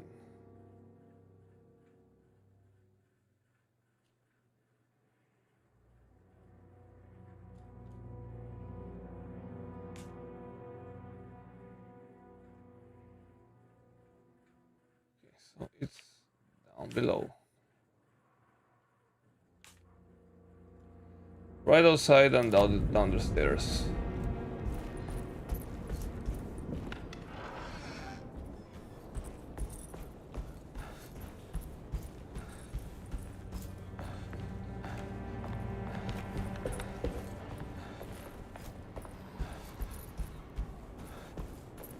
I think it was from here. Yes.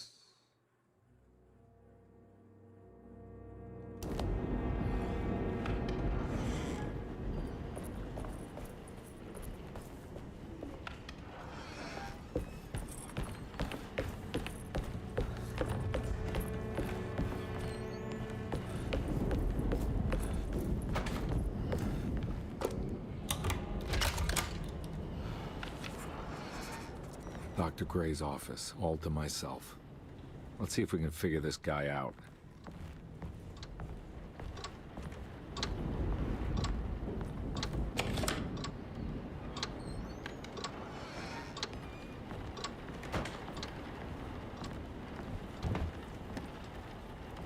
Good documents.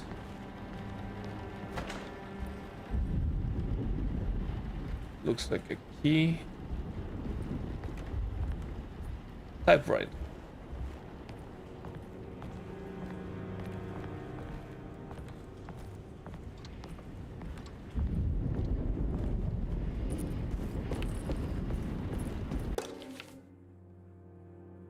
This is where McCaffrey has hidden my favorite young. It's very important. Favorite what? This is where McCaffrey has hidden my favorite young. It's very important. Young?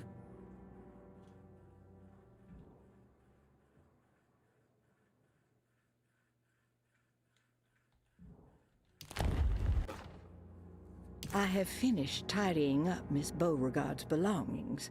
I will leave it to you to contact her agent and have them collect her things. I found one of Grace's drawings she might want back, along with this key in her room, which I believe you've been looking for, Mrs. Thompson.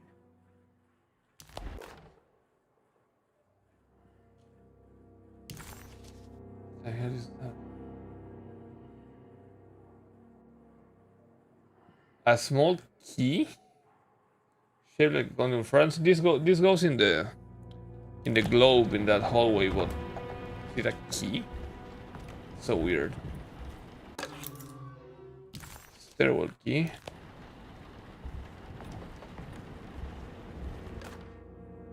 Dearest Dr. Manzetti, I find myself in a losing battle with my patient. As I've disclosed in my previous letter, his delusions have him completely captured. It's bad enough that he is torturing himself with paranoia, but his madness turns out to be quite persuasive to others, effectively laying the ground for mass delusion. I am writing to you in hope that you can give me some guidance. Beyond my ambition to avoid devastating surgery on my patient, I have grown worried about my own defenses. The words of my patient are deranged, yet they often resonate with something primitive within me. I have tried photographing his brain with X-rays. It was surprisingly difficult to get good results. Dark blotches on the plates kept obscuring all details. My patient looked at the bad plates and cried out in terror, telling me the dark areas was the shadow of the worm, eating him from inside. I could not see anything out of the ordinary. I hope this is a sign that my mind is not as receptive to the madness as I had feared. After further inquiry, my patient described the shadows inside his mind as some kind of chthonic monstrosity that wants to undermine his sanctuary. This is clearly a reference to a place he calls Teroea, a sort of library or convent that works as a psychological haven. With this imaginary haven threatened by this Chthonian, he has now constructed another, less pleasant hiding spot. Lately, he has been bringing up a metaphor of a steamboat that has run aground, that he feels like he needs to start the engines and reverse, but he is afraid that the hole in the hull would cause the whole ship to sink. I've been watching him turn this metaphor into reality for the last week. He knows it's made up, but he is doubling down, trying to make it a real memory. I feel certain that this is my chance to break through the barriers of his self-deceit. Oh. I think I have no comment on that one.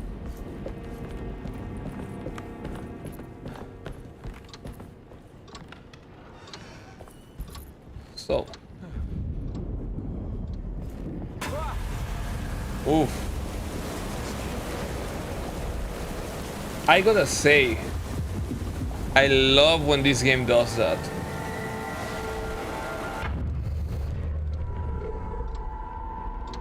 How do they do it so seamless?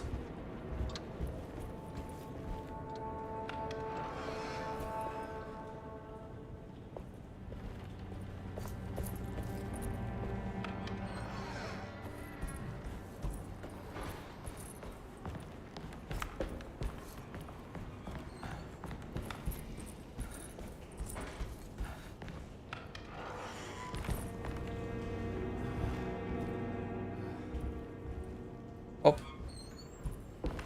Was it the wrong place? Yeah, it was the wrong place.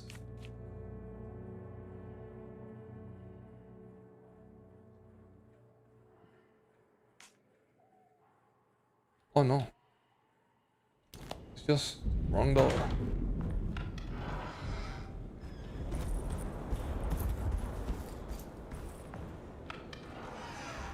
Here you have a little bit of France.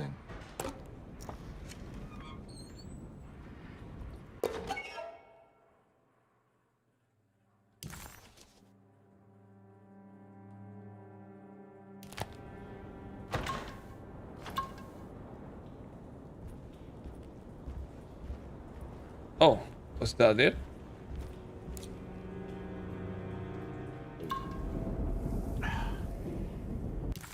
Okay. Carnby had run their car off the bridge. He pulled Grace out of the sinking car, but left her father to drown. He could have saved him. There was time. He just chose not to. Instead, he took Grace back to New Orleans and collected his paycheck. Oh, so... What the hell, Carnby?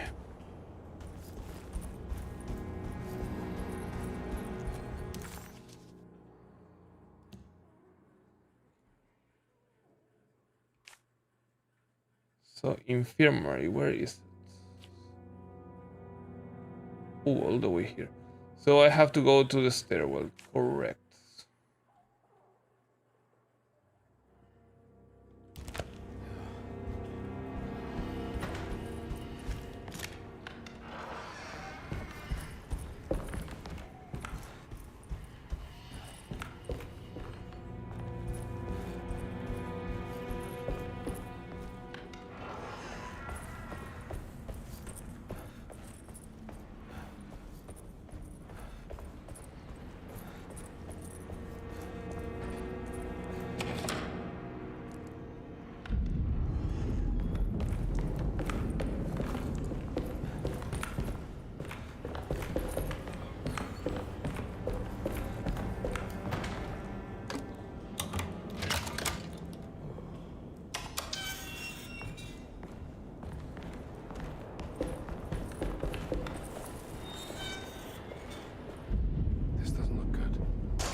Certainly doesn't.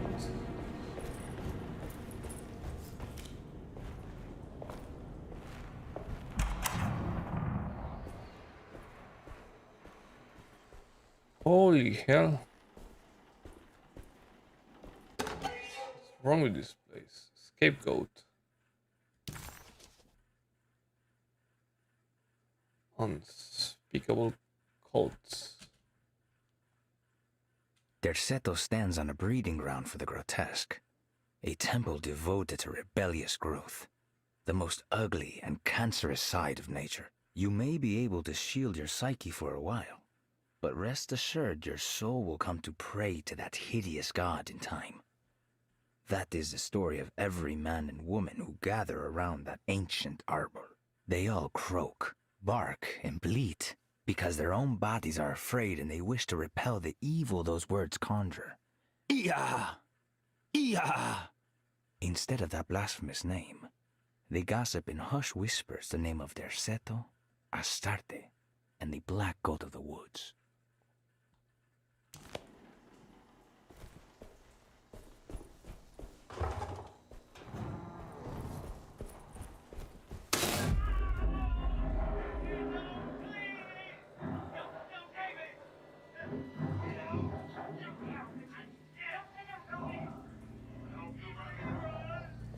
I need the key.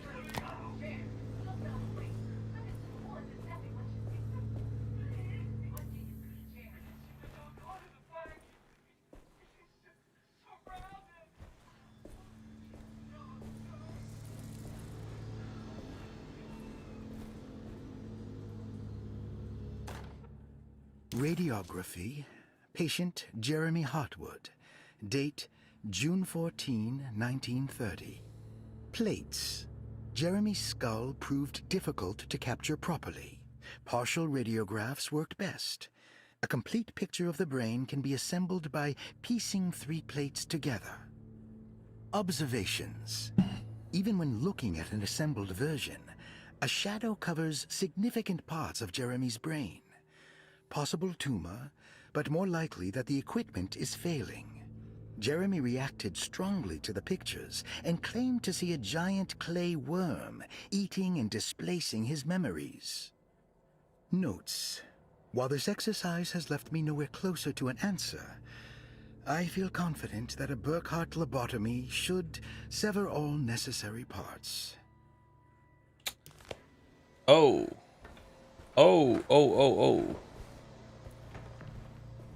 If there is one thing I really freaking hate, are stories about lobotomy.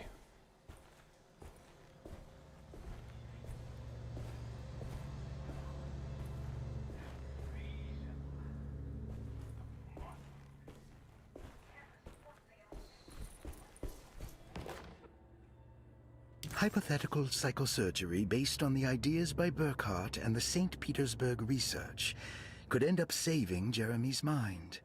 Severing the connections around the frontal lobe would certainly solve most mental afflictions. The procedure would be brutal in performance, as well as in efficiency. An ice pick pushed through the edge of the eye and into the skull would untether the nerves like Alexander cutting the Gordian knot. As this would likely leave Jeremy in a very different condition, all other paths should first be explored. The medical instrument I would need for this lobotomy is missing, and I should have Waits order a new one. Yikes.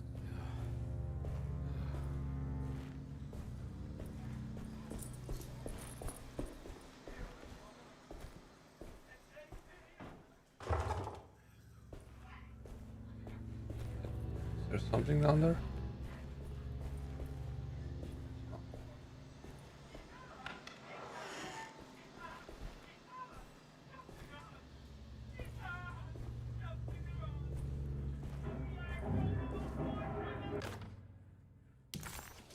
Paragraph 1.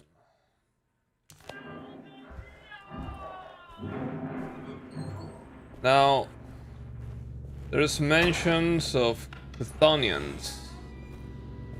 I really wish assembling the plates is not going to I need the key. put me face to face with the Chthonians. Please?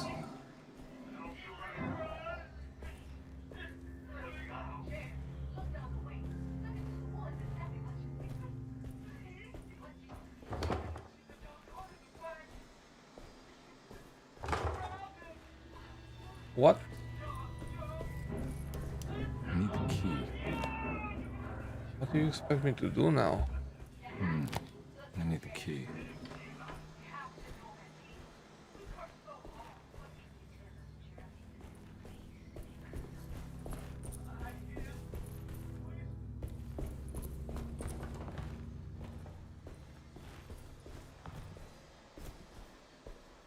Oh, there's more here.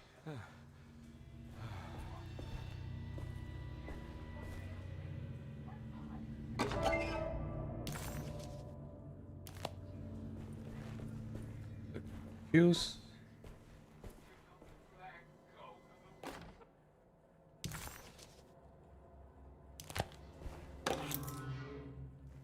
Surgery room key.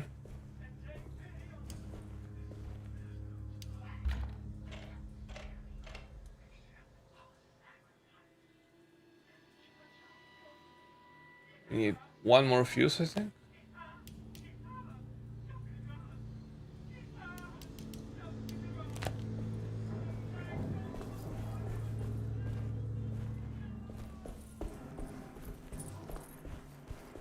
Which one is the surgery room?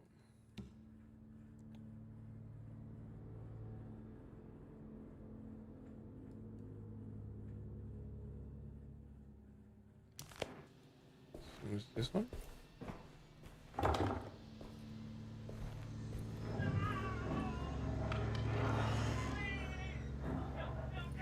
Did I check this one already? Starting to get a little bit lost.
Well, don't mind if I do.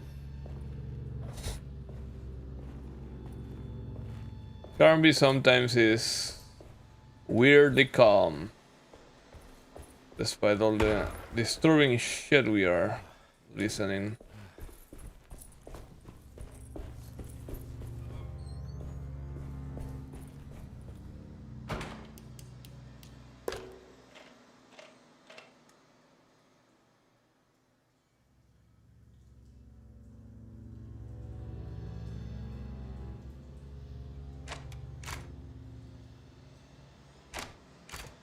Really?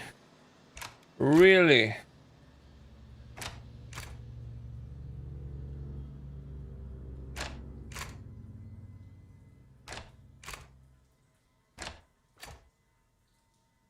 Oh, it was the other way around. Like this. That's better. Dr. Gray had been putting Jeremy through some thorough medical investigation. He was trying to break through Jeremy's stories and get to some truth, just like Carnby was. Could Dr. Gray have been trying to break the contract as well?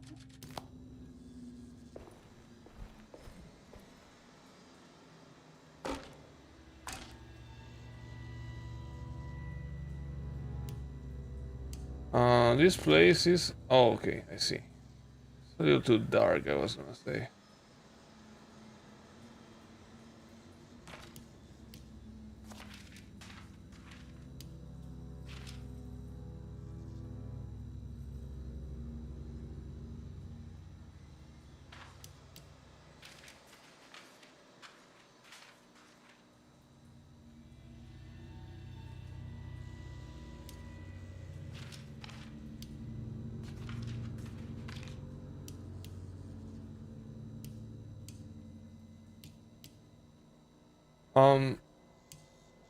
Am I not supposed to have just 3?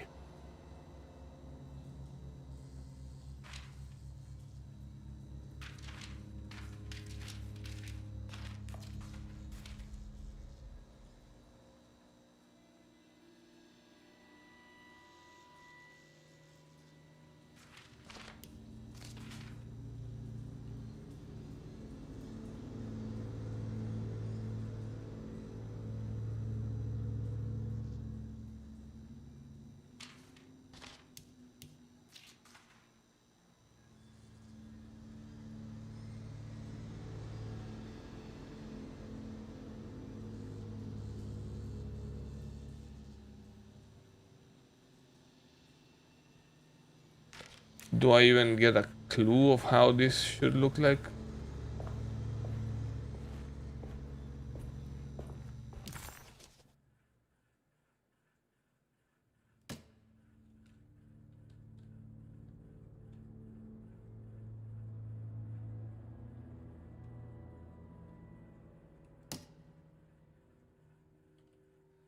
Not really.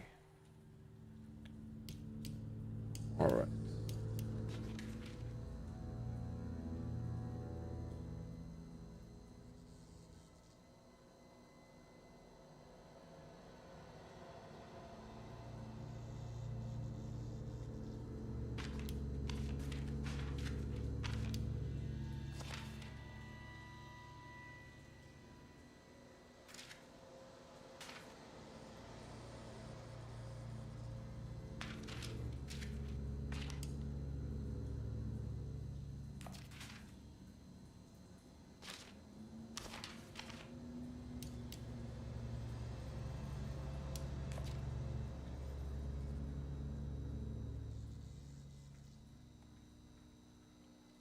This one seems to go like this.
could work like that.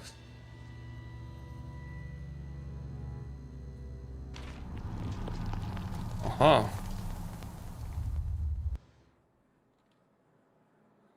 Jeremy's darkness. It is a Cutonian.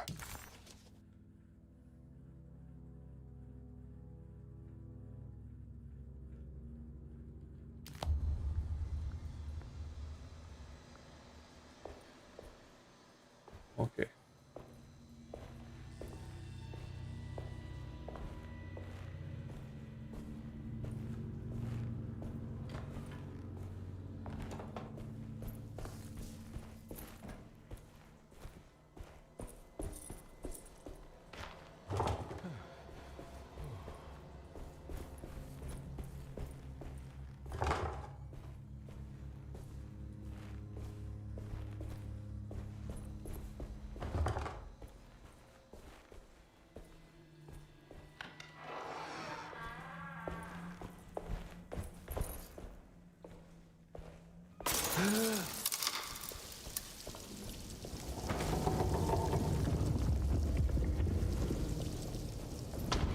Hold on.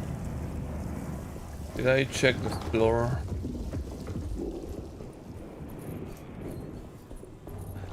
Let's check real quick.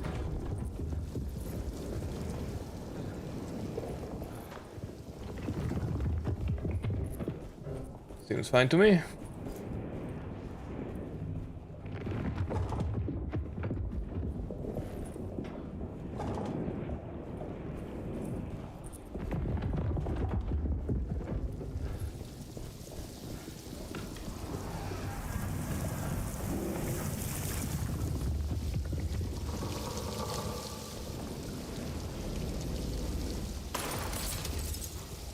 Why does this keep happening? What am I supposed to do?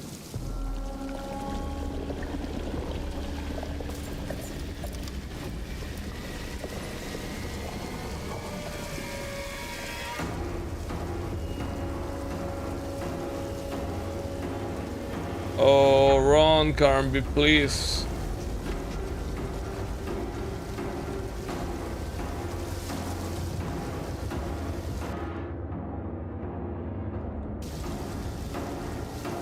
I don't get it.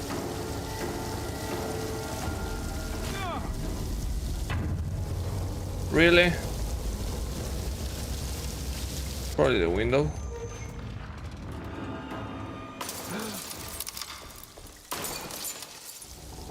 Why does this keep happening? What am I supposed to do?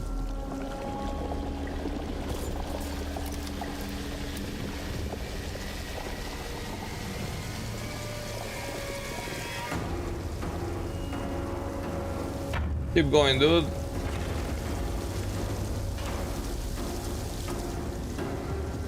Oh. That's what I'm doing wrong.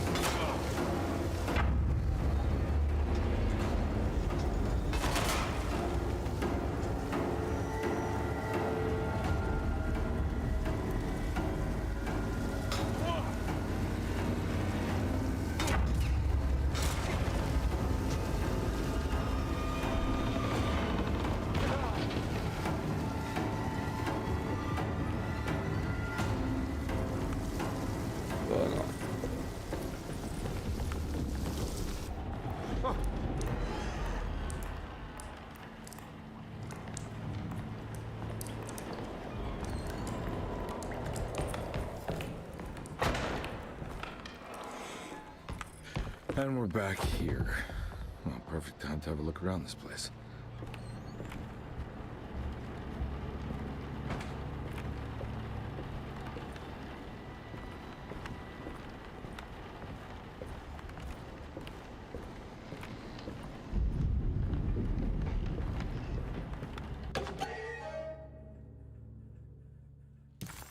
Selected.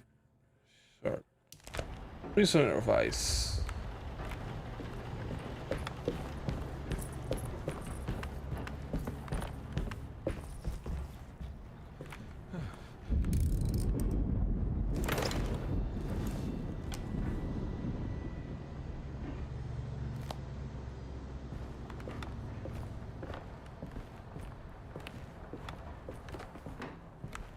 So we're in the attic. We're not gonna get... What is that? monsters coming through the window or trapdoor.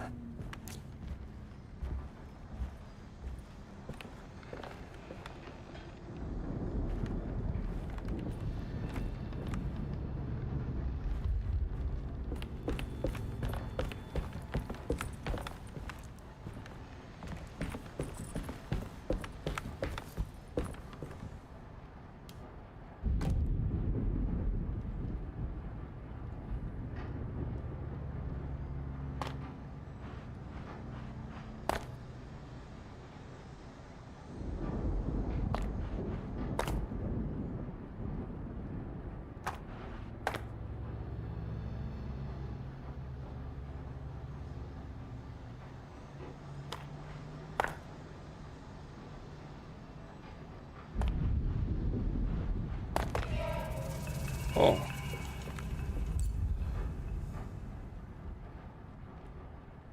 That was simple.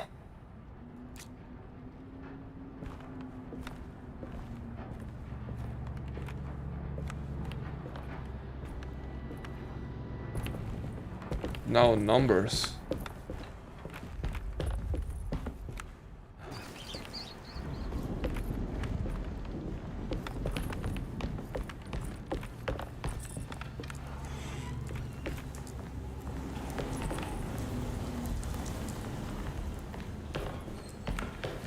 And go back.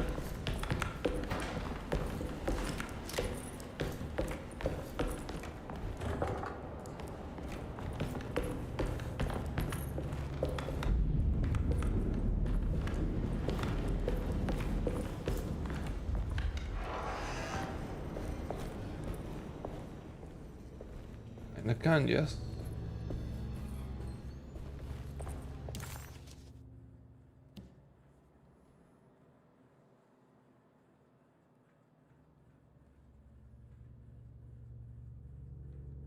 There's something in the clerk's office.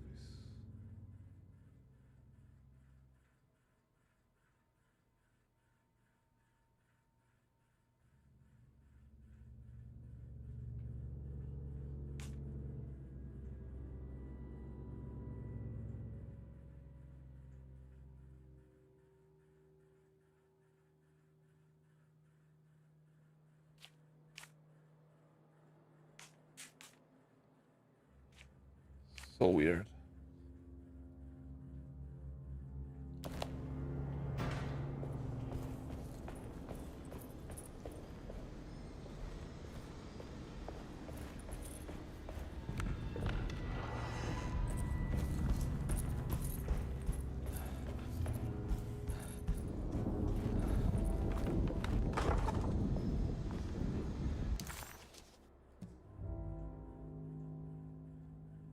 Oh, I see.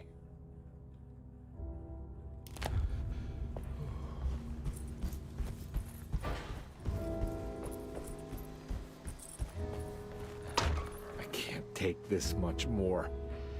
Oh, wow. This has to end.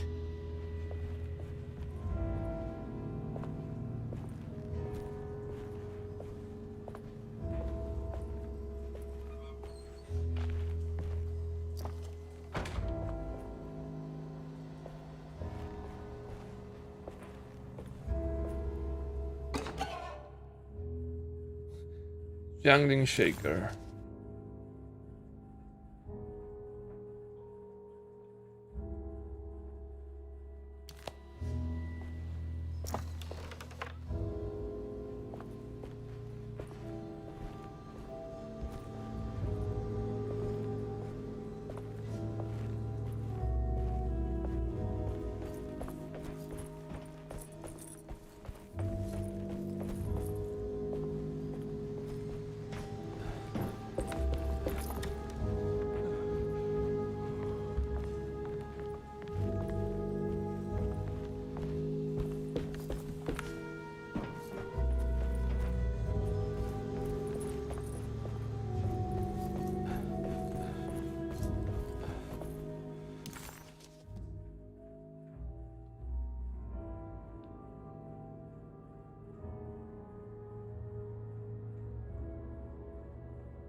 Can I?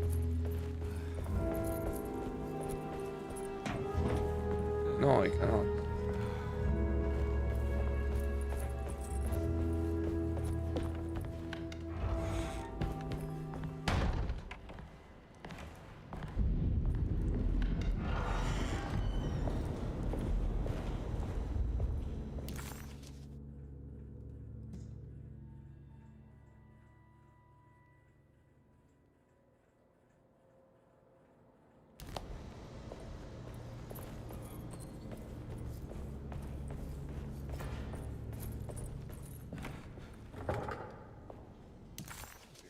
Dining room is a no-go.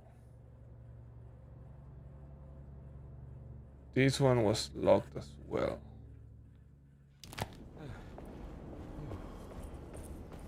So I think I'm kinda screwed.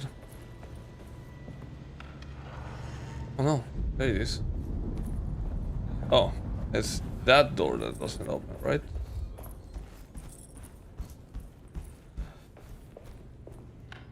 Oh, it opens now. It's fine.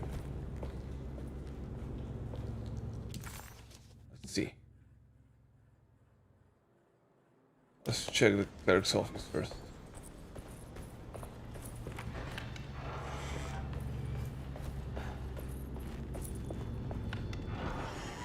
Allegedly, there is something here.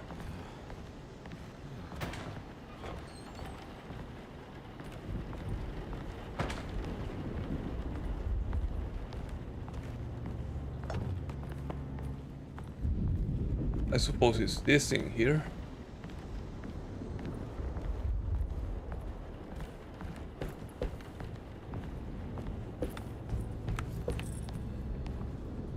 Other than that, I have no idea. Doctor's office.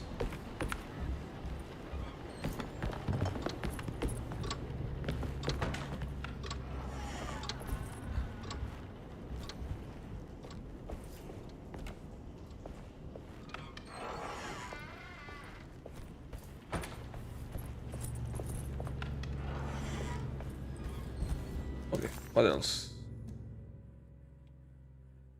No access to the top part.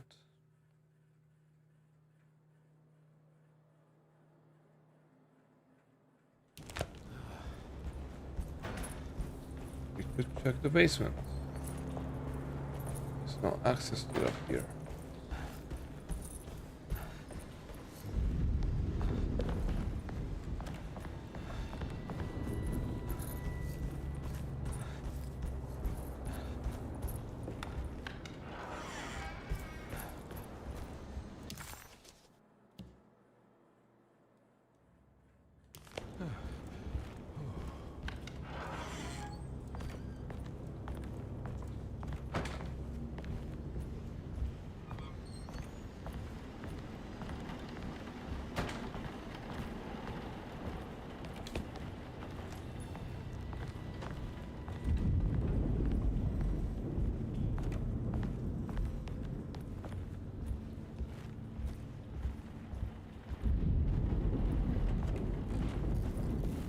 Whatever it is I'm missing in this room, I can't do it yet.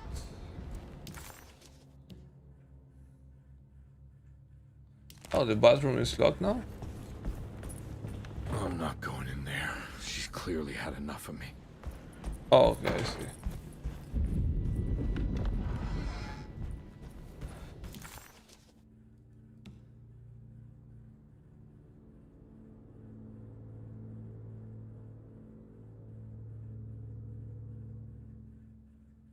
Well, I can check the stairwell, I guess.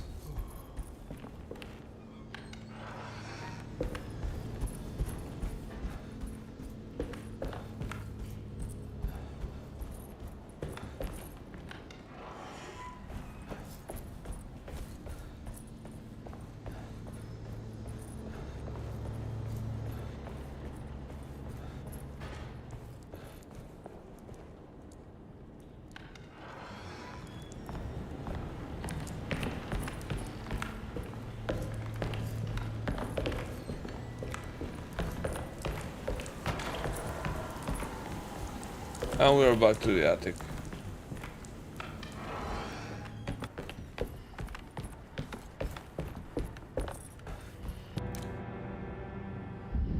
Oh, I am incredibly stupid. The numbers have been in front of me the whole freaking time. How the hell did I not see that? I am falling asleep, I think. Wait a minute. 614 is the one I was trying to place, the one from the date. 6 down there. 1 4. So maybe I did it in the wrong order. Put the 4th here, 1 and 6 inside.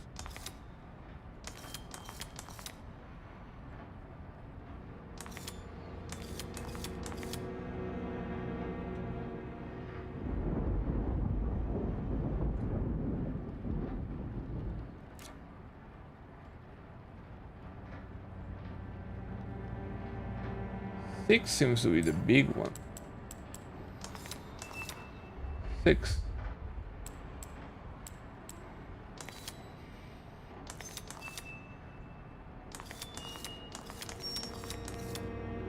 One.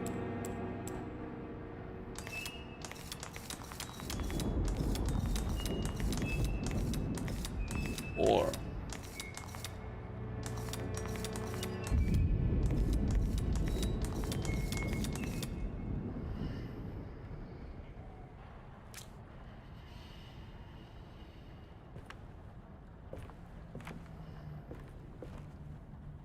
Maybe that's a 9.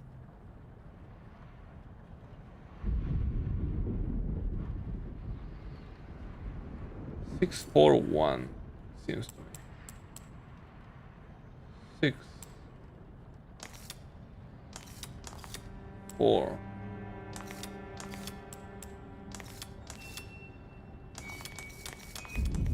1. It was that simple. I am just stupid sometimes. So down the hole.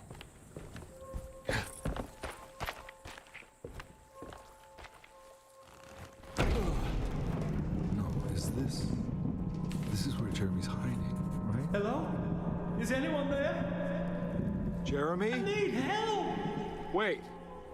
Can you hear me? I'm stuck in the mud and the fire is taking Jeremy. me. Where are you? The motor is dead. I can't do anything more. Hang on, Jeremy. I'll figure something out. I'll get the boat running.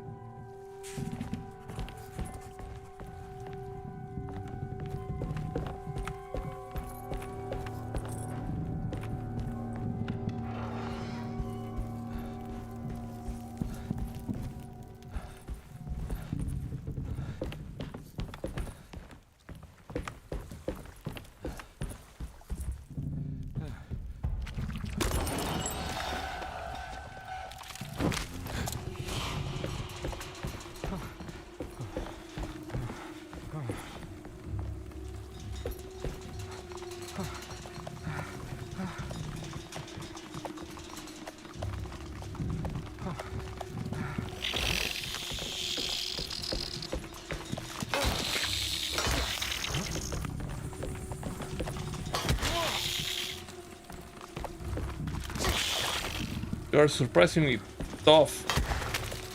Okay. Okay.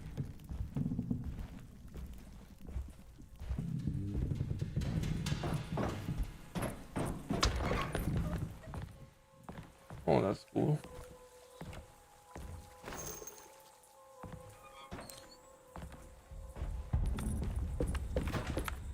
The boat's wedged itself right into the bayou. If I get the motor started, I could try reversing back into the river. Yep, that was the plan. I remember when you guys talked about it.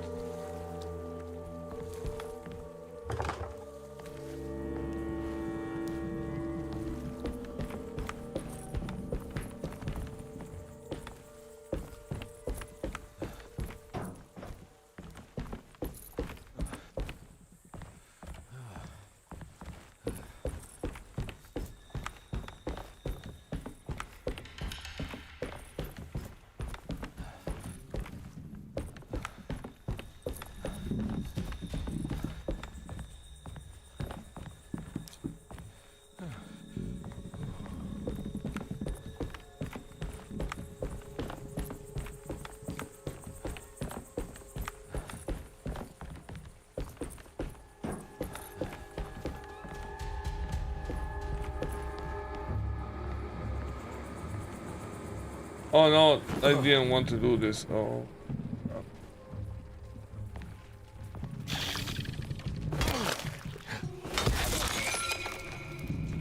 Oh damn it.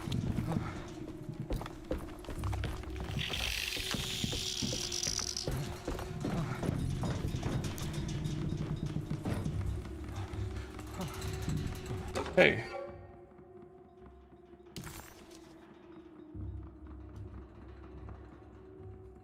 The artist spent a lot of time boating on the vast lake Pontchartrain.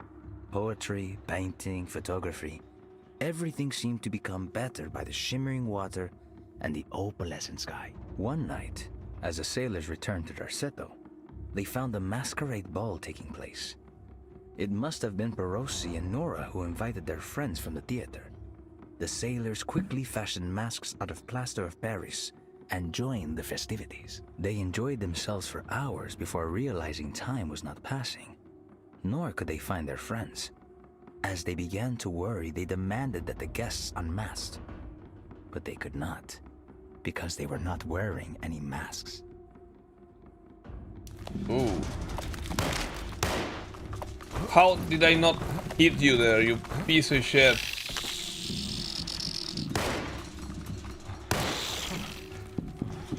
That was a massive waste of ammunition. Damn it.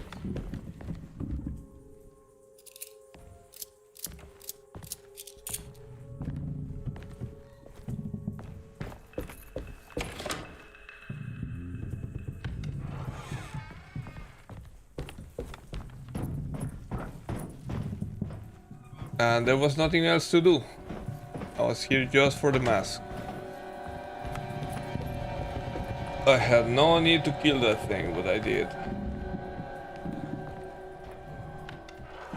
Oh well. Oh well. I should be fine.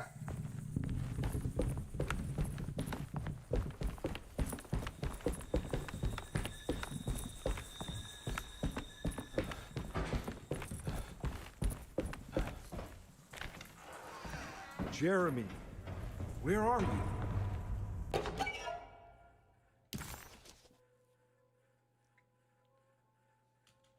There are many ways to cross a threshold. The easiest one is being invited. A door swung open, leading you inside. Another is sleep, hypnosis, or even sudden fright. There are those who fold spaces that challenge Mobius, or jump through angles that defy Euclid. If you learn to properly use your talisman, you could go anywhere. You wouldn't even need to rely on the fluttering wings of the shrieking Biakis.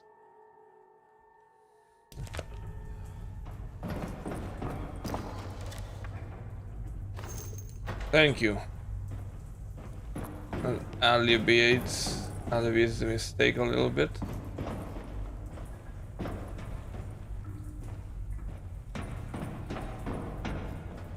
Nothing here, just came for this.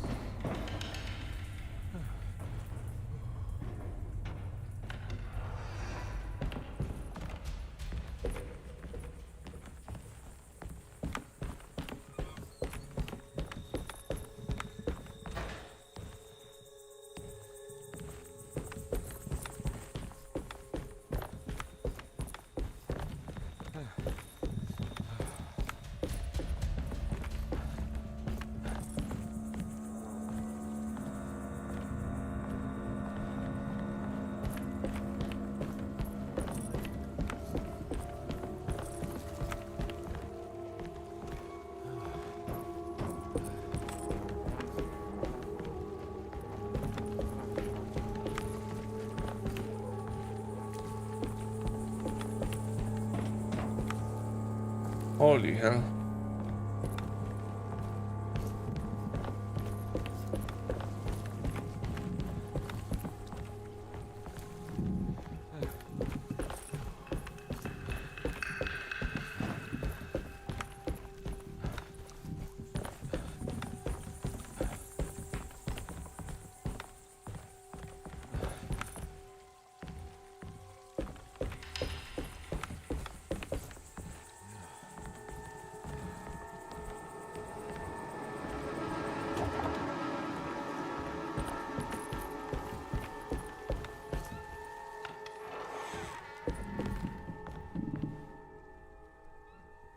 Access.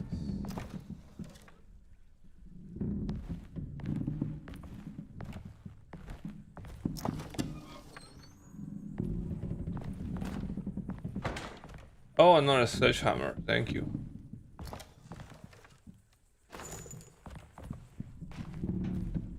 More pistol bullets. That make me very happy.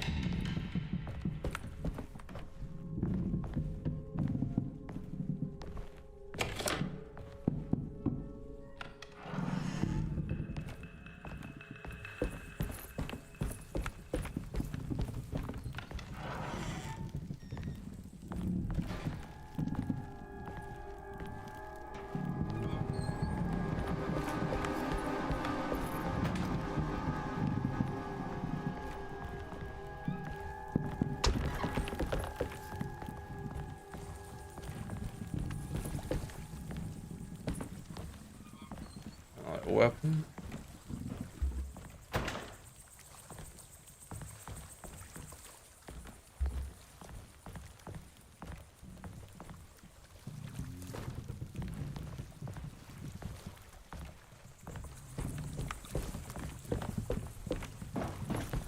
Looks pretty weak. I just need something to break it. Like this. Okay.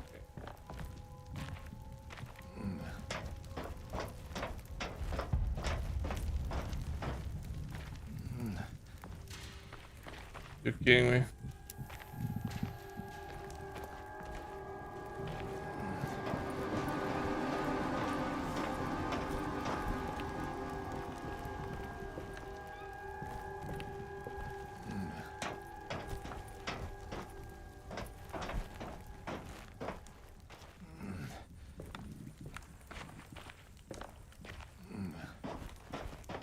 Have I said how much I hate third-person perspective?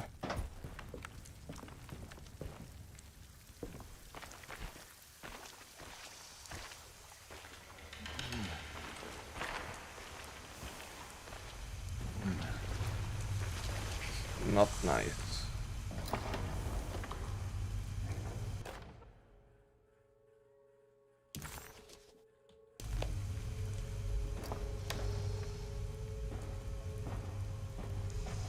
This definitely needs fuel.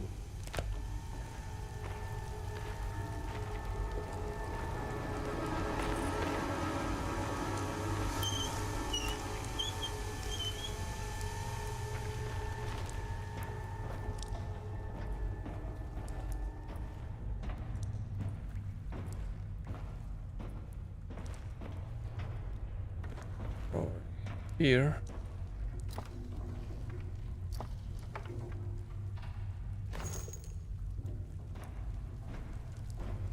More pistol bullets.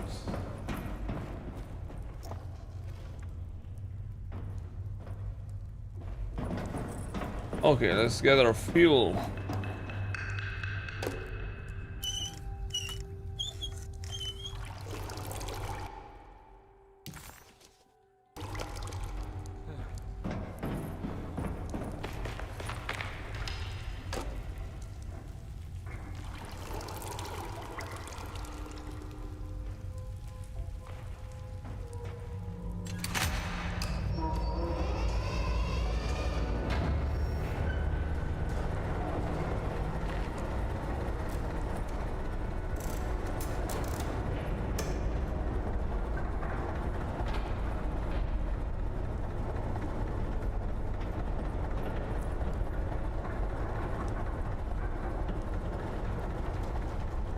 Oh, so here.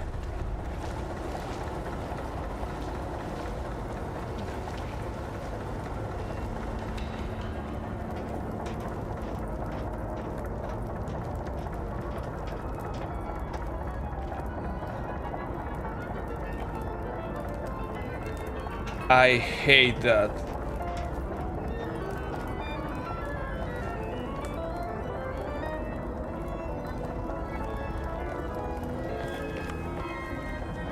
Oh, it's Dance Macabre.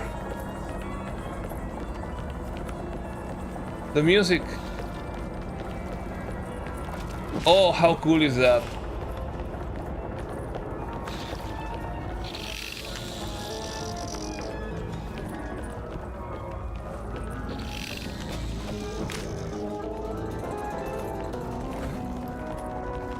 Holy hell, it's infested completely with those garbage.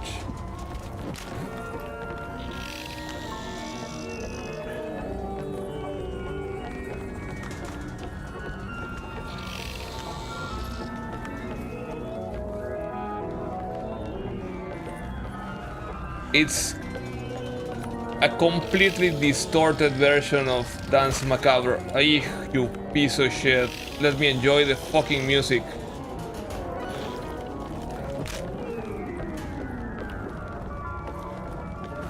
Control the engines.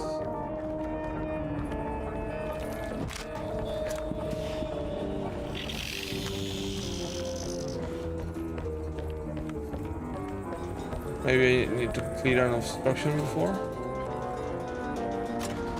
Oh, I was supposed to leave.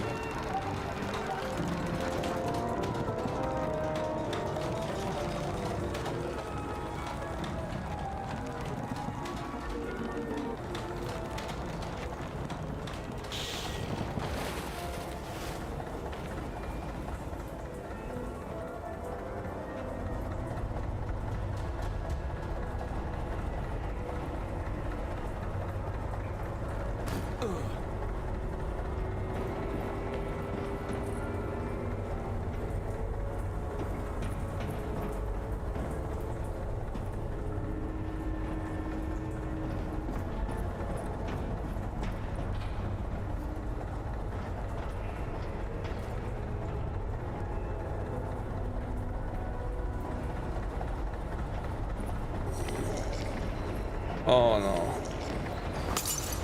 Shit, I wasted that.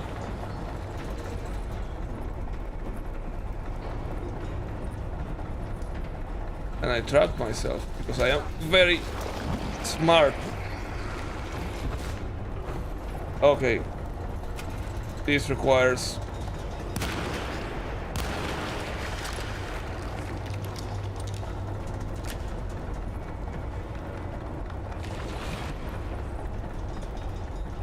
a weapon.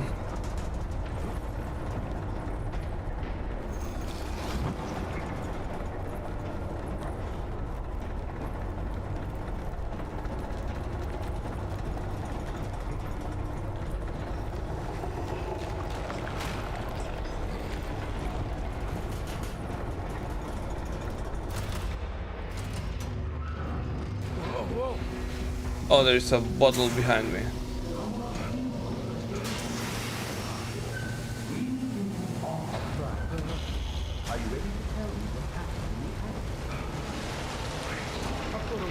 Around my neck, and then I strangled all the life from my body.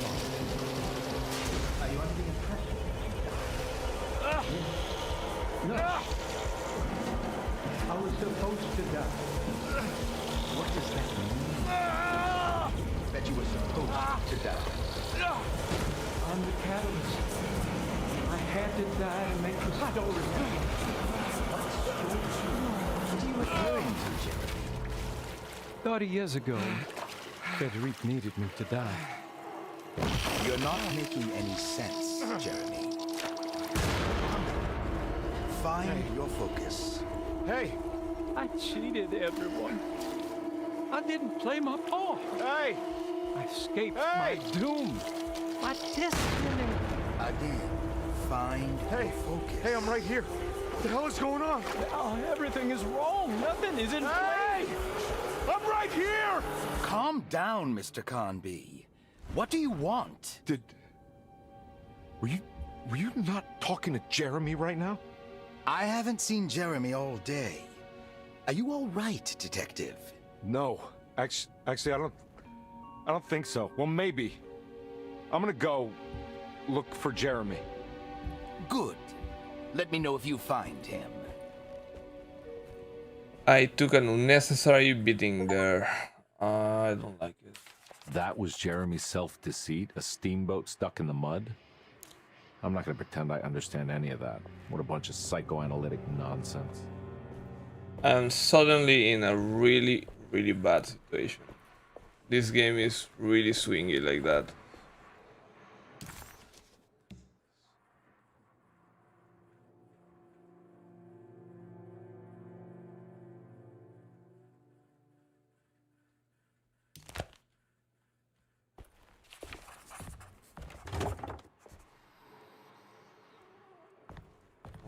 visiting his apartment.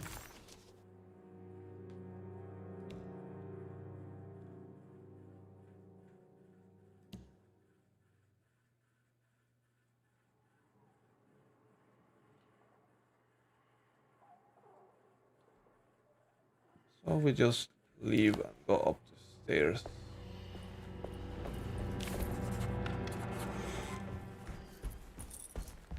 More objectives?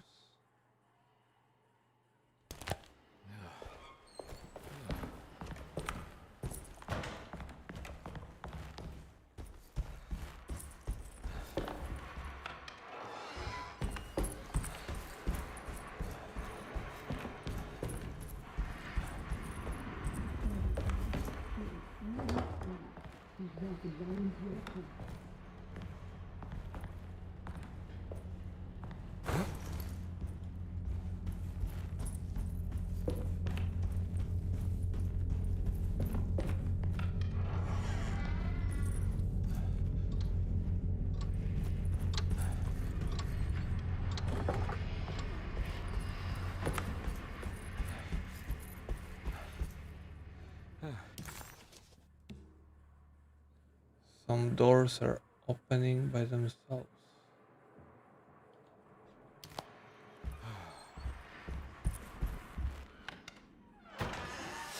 Detective, am I glad to see you. Lock the door, will you? I don't think Dr. Gray would appreciate us snooping around. What's going on here? This feels so strange.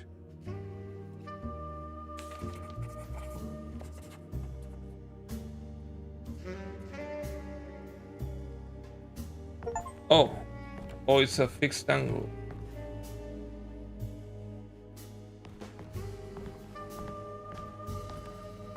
Is this a throwback to Alone in the Dark?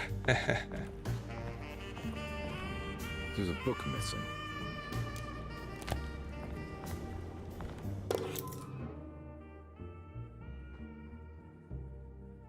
The Files book.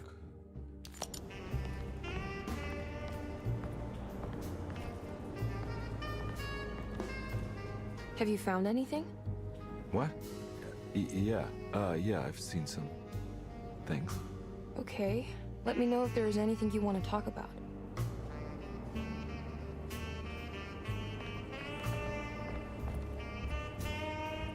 You don't find this place strange? Dorsetto is certainly one of the stranger places I've been to.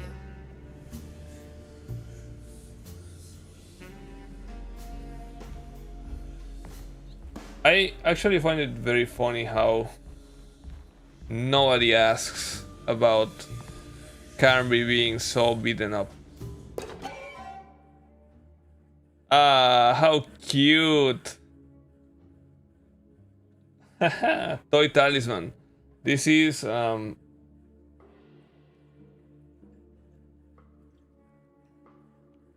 very reminiscent of the actual talisman of the first game.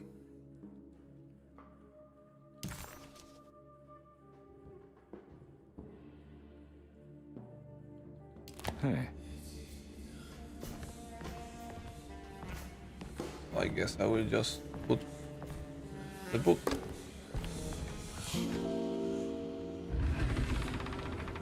What did you do?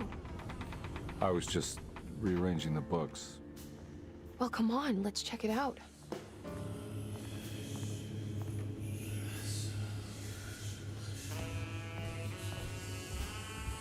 I think I'm beginning to understand.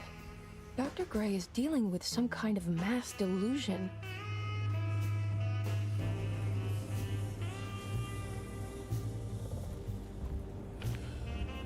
This is so weird. This is very reminiscent of the first game in a way. That mark on the floor looks like talisman positions, but from which direction should I look at it?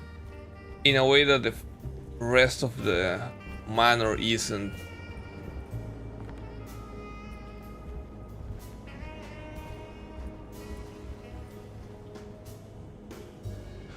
What were you saying about mass delusion? Dorsetto seems to have a deranging effect on people living close by. It has a history of creating cults devoted to some nature goddess. Even the name Derceto refers to the cult existing here before the Civil War. Derceto was the name of an ancient fertility goddess worshipped in Syria. Dr. Gray and his friends, however, seem to prefer the black goat of the woods with 1,000 young, or Shub-Nigroth. And that name can only have come from my uncle's twisted mind.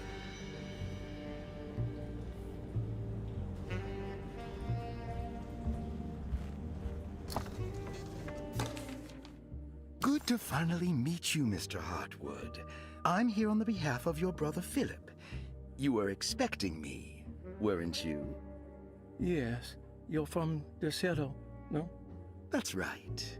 I just wanted to ask you a few questions to see if there is anything I can do to help you and your family. Okay. I understand you're full of imagination. You make up a lot of things. I suppose. And you obsess over them, blurring reality and fiction. Sometimes. Do you want to tell me about the Dark Man? No. No, I don't. That's all right. Perhaps there is something else you can tell me. Something you know to be made up, but you hold dear. Juan? John? Who's John? No. Juan Luis Jorge. Oh, wait there a moment. Here, take a look. Is he... Oh, he is the author.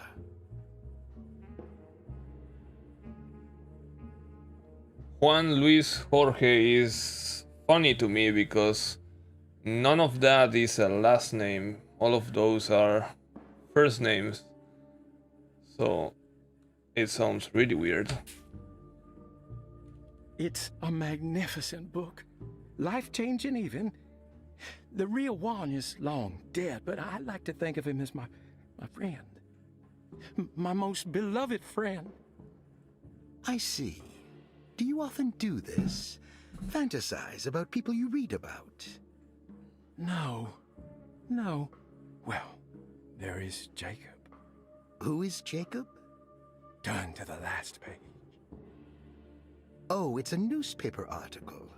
The Prisoner of Ice, Jacob van Ostad. Is he also your beloved friend? Oh, no, Doctor. Not at all. He is the fire that fights fire. Yes, I think it's clear your overstimulated imagination, this mania, needs to be tempered for you to live a normal life. I know your family calls it the Hartwood Curse, but I want you to know that there is nothing supernatural about your condition. It's all inside your head.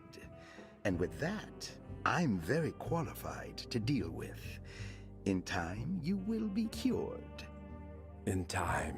In time. Yes, in time we will exorcise all your demons, all the dark men. Yeah! Please, Mr. Hartwood, calm yourself. What happened? Oh, don't you worry your little head about it, Miss Hartwood.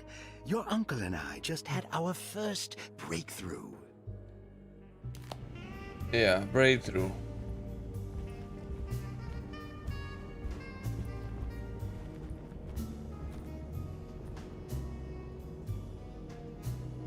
So that.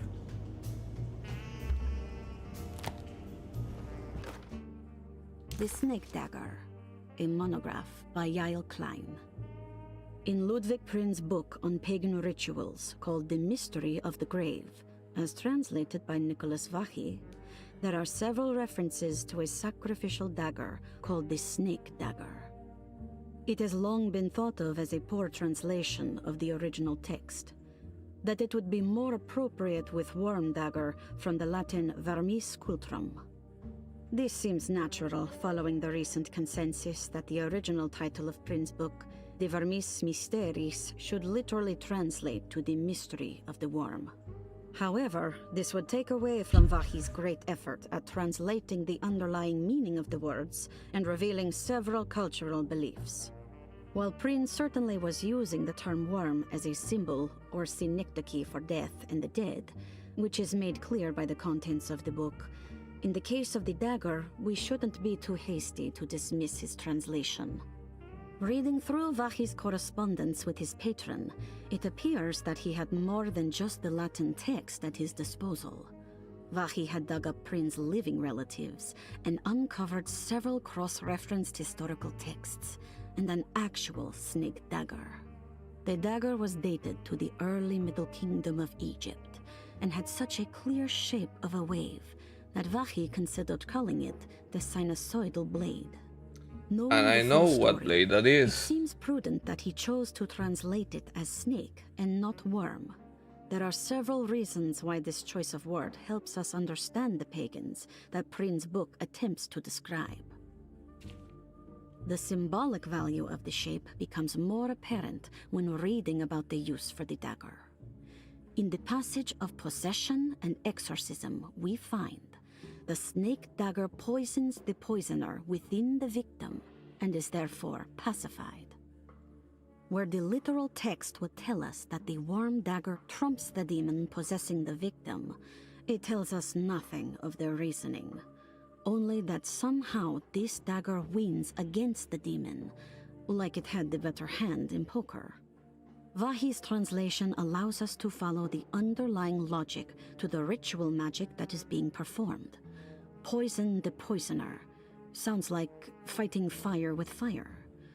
That to hurt the demon possessing its victim, the priests would have to fight back with a power that is known to the evil they are fighting. The snake dagger is therefore not only a good way to describe its form, but it also helps us understand how it could be thought of as a useful tool for exorcism. Finally, it also helps us understand their relationship to lunacy, that it was thought of as something poisoning the mind rather than controlling it. What is also interesting to note is that the possessed are always considered poisoned in their head and not their heart. The snake dagger always went to the eye of the possessed, leaving them partially blind, if they had the good luck to survive. What? So, I mean, it's very reminiscent of a lobotomy then that we read earlier. Are we gonna lobotomize Jeremy with a dagger? That's crazy. And guess what? I think this is probably the snake dagger.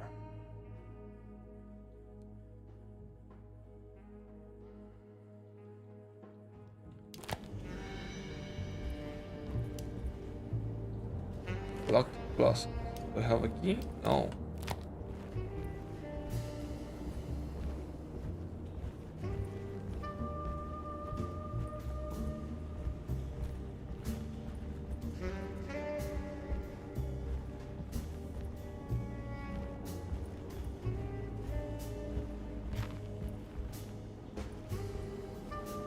You think all of them are in this cult business?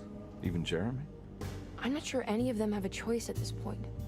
We just need to find a way to stop all of this.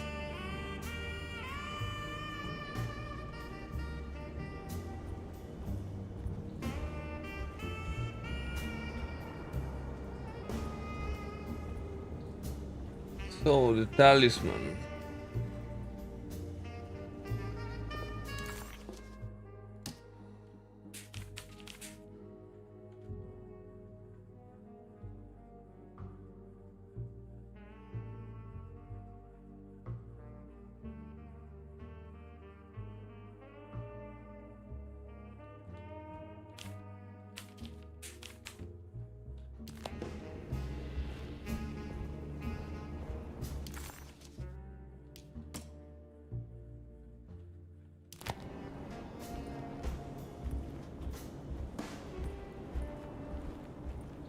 Doesn't seem to be much to do here.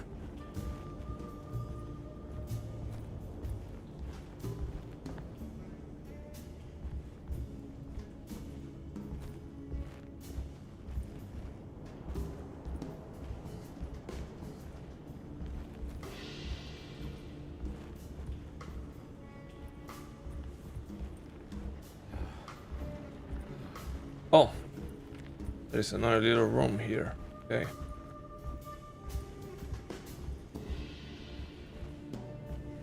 It feels so weird, the throwback to the fixed camera angles.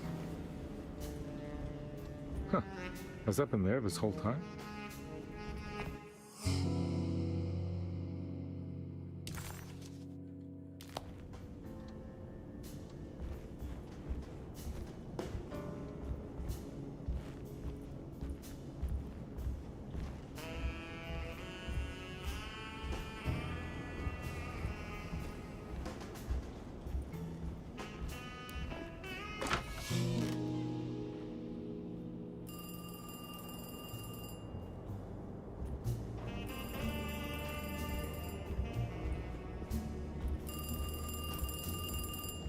Oh, interesting. I've been so busy trying to free your uncle from the promise he made to the Dark Man. I guess I kind of just let everything else go. Don't worry, Detective. I feel like we're close. I'm sure Jeremy will turn up. If he is part of the cult, he wouldn't want to miss the Feast of St. John. I just need enough information to make him see the truth. I hope you're right, but I doubt he'll show up. Not as long as the Dark Man's got him hiding.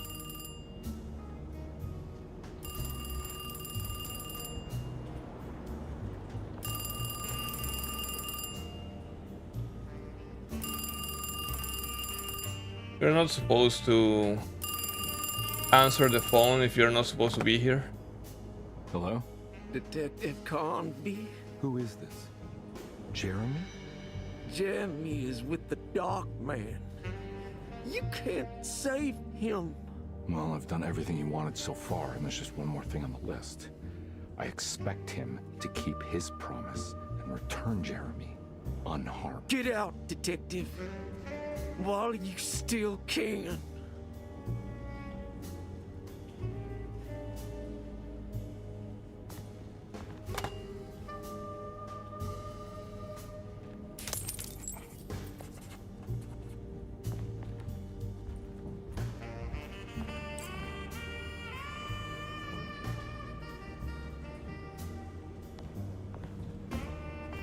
Okay, numbers. Let's not be morons like the previous time.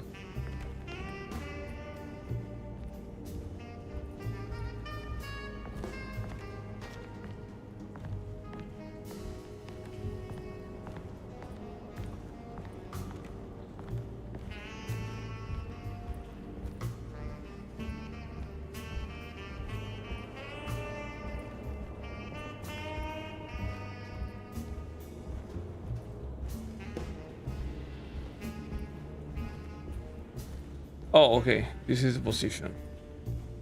So, they seem to be perfectly lined up.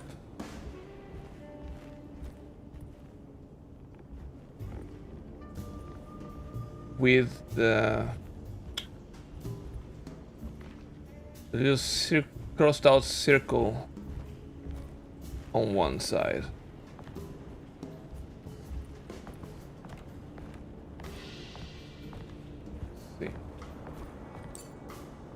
Do you have symbols like that? Doesn't look like it.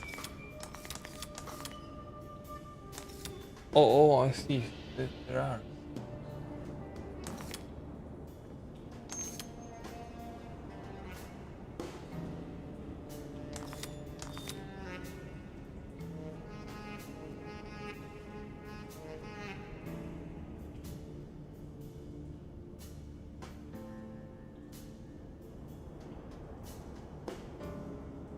They don't look like those symbols though.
The symbols though.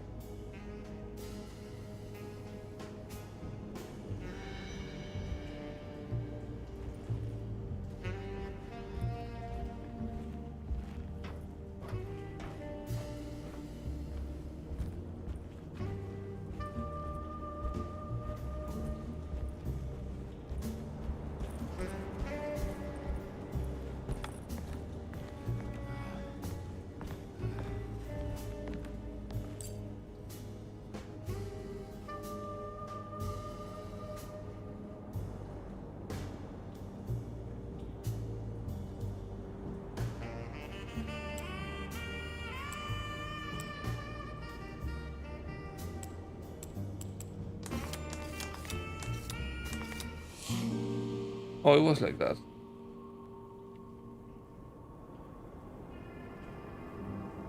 Okay.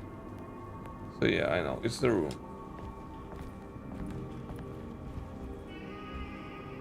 You okay?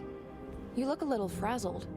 Just stupid telephone. I know. I tried calling the police earlier. The telephone is completely dead. It's not... Yeah, no, the telephone isn't working.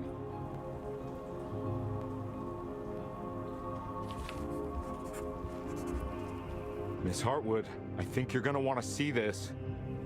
Is there something in the closet? Yeah, there is. You don't see the very obvious gate leading to whatever Jeremy's madness is serving up next? I don't understand. Are you making some kind of fashion metaphor? I'm sorry, I don't have time for this. Can you just tell me what you're doing? You don't see this. It's fine. It's fine. Catch you later. Are you going inside the closet? Yeah. You got a problem with that? No. Do what you think is right, Detective. Sorry, I didn't mean to. Goodbye, Miss Hartwood. Goodbye.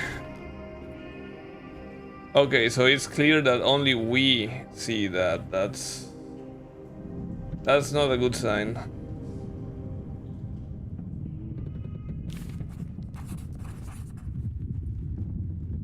Where the hell are we? Definitely a boat again. But this is a more rustic boat. Oh, thank you.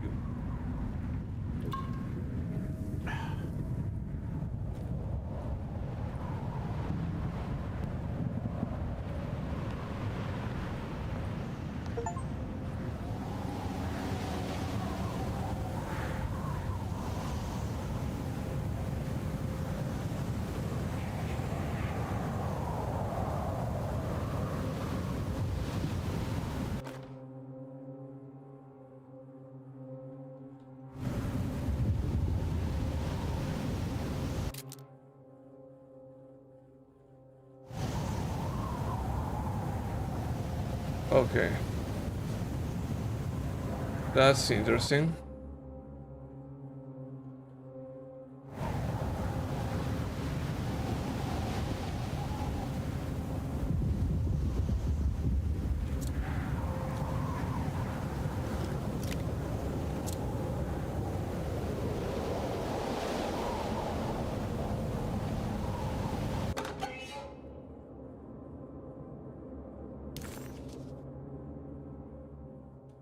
What can be said about Jacob van Ostad without evoking contempt or apologia?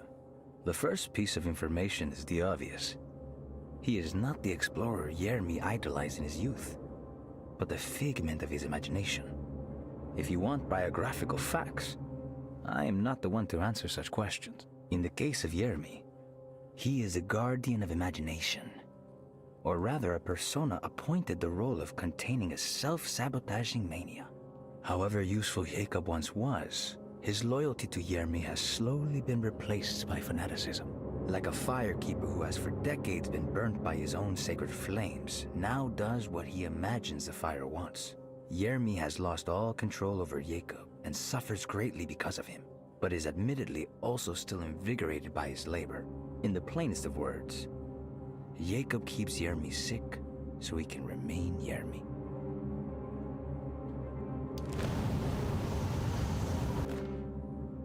We found the ancient stellarium perched on a cliff facing the Arctic Ocean after a day of sailing due north of the Eskimo encampment.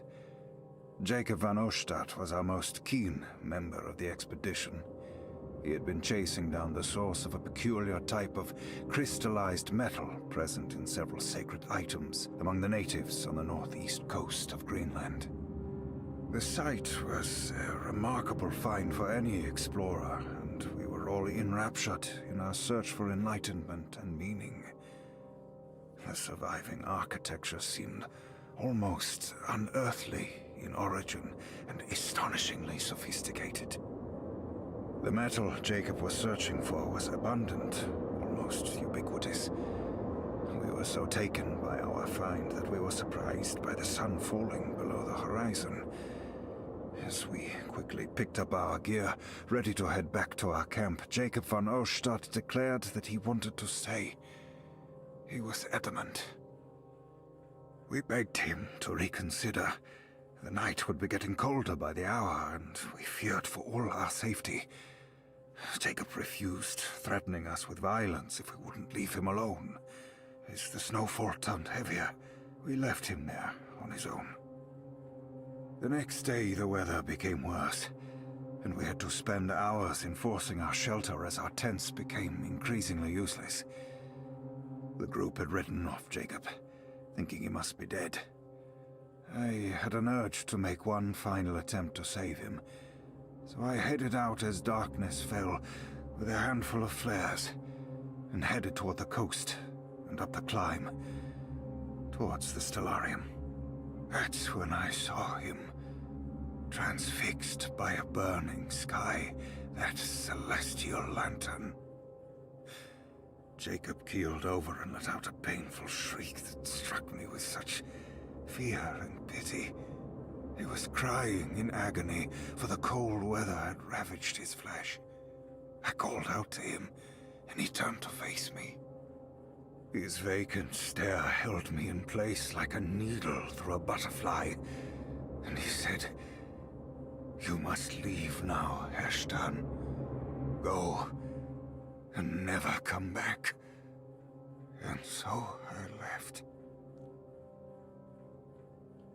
Okay. So it didn't end well for our friend Jacob.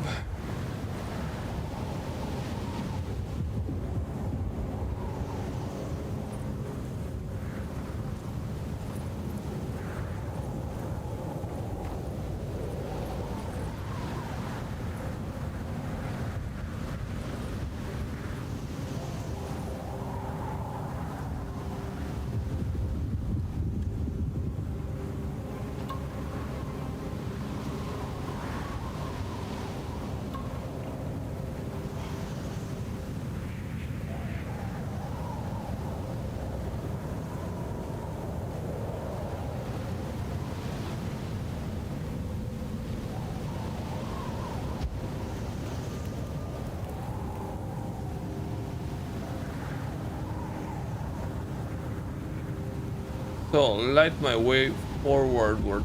In what direction?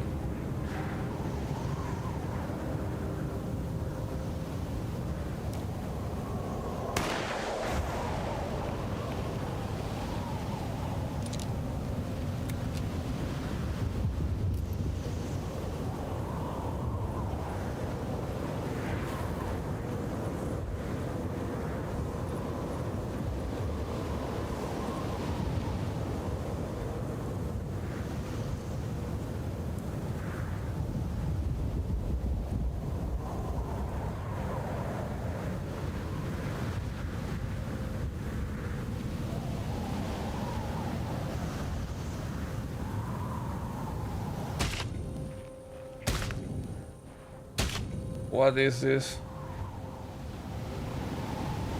I guess I was going the wrong way.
Who's there?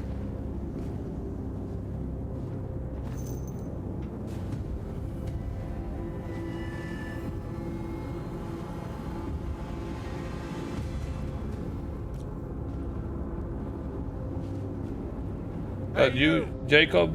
What are you doing here? What is this place? Turn back, detective. You're not wanted here. Whoa, take it easy. I'm not your enemy. Oh, you're wrong, detective. You're wrong. Holy hell.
Well, too bad.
Do I have information on this?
sake, stay dead, will you?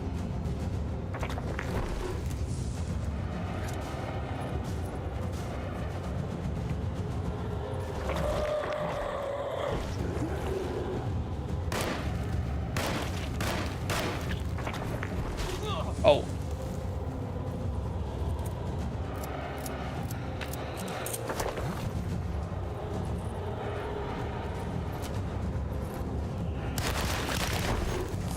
Holy hell.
Lobotomized.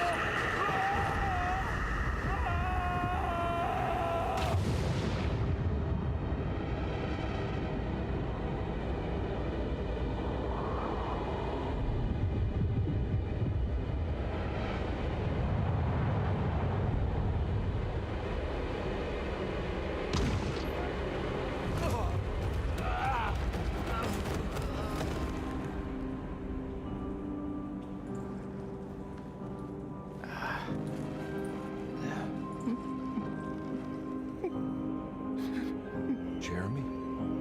Oh, there it is.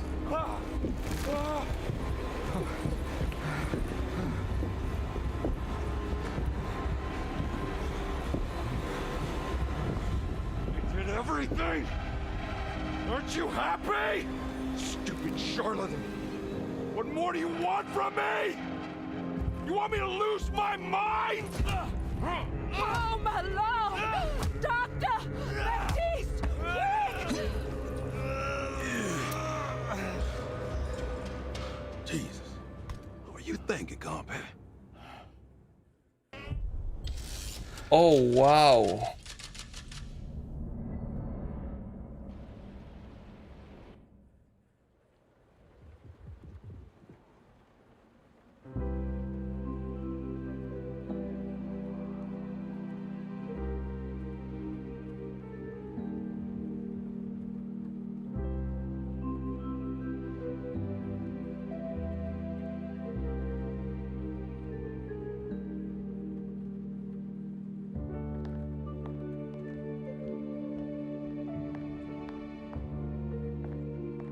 You awake? You are awake. Mr. Carnby's up. Hey, buddy! I thought you'd be knocked out for the rest of the night. Come on out and join us, will you? I'll save you some gumbo. Good to have you back. You gave us all a good scare. What happened? You had a psychological breakdown. Sorry for manhandling you, but you're being violent, see? You stabbed Jeremy and then punched Dr. Gray. Are they okay? Jeremy's a little strange, but everything's back to normal. Really? All thanks to you, Carnby. You want to try standing up? I lobotomized Jeremy without... Well, if it isn't the hero of the day. How are you feeling, Detective?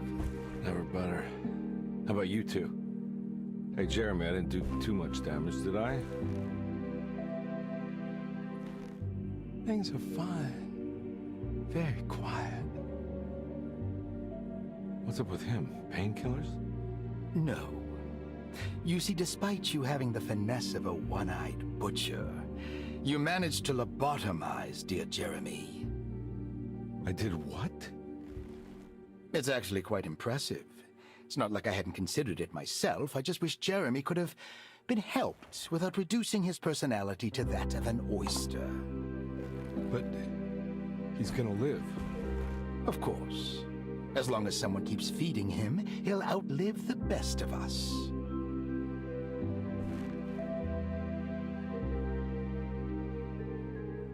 What the hell?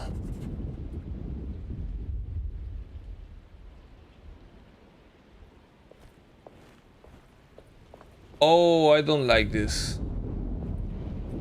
Does Emily know about Jeremy's condition? Yes. She seems to be handling it quite well under the circumstances.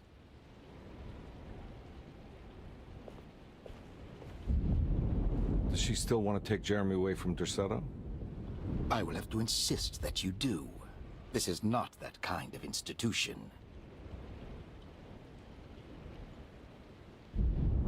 Jeremy, hang on for a little longer, okay? We'll be going back to New Orleans soon. Oh, good.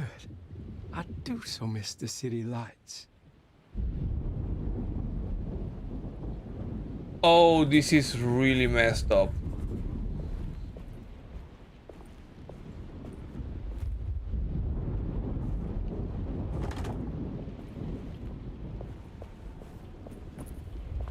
Okay, so I know where I am. Just checking.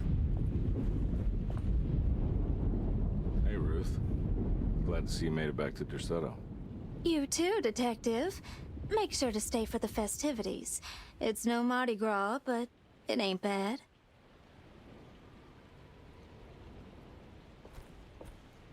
Ooh, Emily's gonna hate me forever for this. You seen Emily around? I saw her packing some things into that old jalopy you arrived in about an hour ago. I'm sure she hasn't given up on you yet.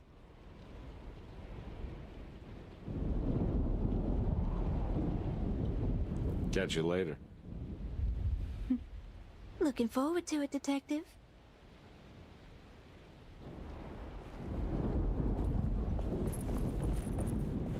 No more dialogue here either.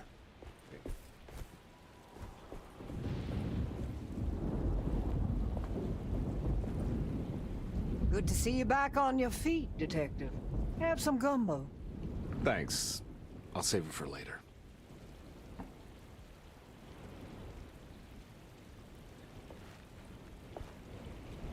Seems like everyone's in a pretty good mood. The Eve of St. John is the most important date of the whole year. It's the only day when the black goat of the woods tends to her young.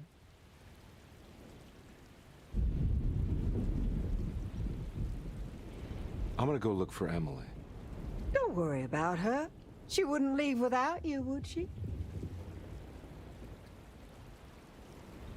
There is something really creepy about this moment. What are you looking for? Just keeping an eye out for the storm. Radio says it could be a wild one. You don't know where Emily is, do you? She's packing some of Jeremy's things. Said she wanted to take them away. I'm sure she'll come and get you when she's ready.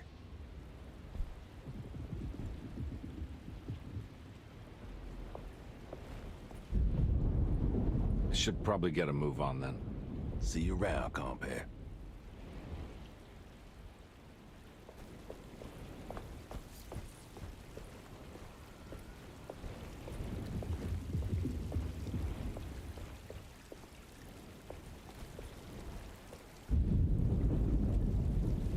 That is one impressive tree. More impressive than you could ever imagine.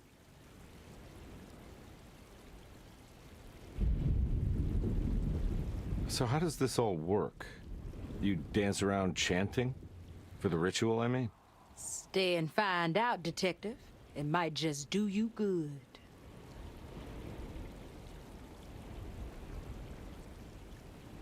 You haven't seen Emily, have you? No, Detective. I haven't. I feel that the rigid, unemotional expression of these guys actually complements the scene, to be honest. All right, tell me, what the hell's about to happen here? Every year we have a little turn the page ceremony by the tree. It's symbolical. It's like life has its cycles of grief and happiness. You know? Just like a tree facing the seasons. Things change, but remain the same.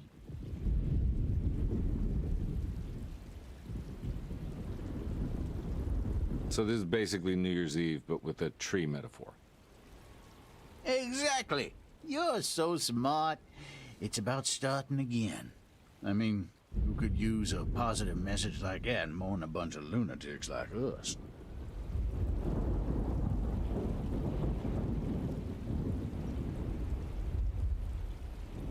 I get the feeling some of you think this year is going to be special. Any idea why?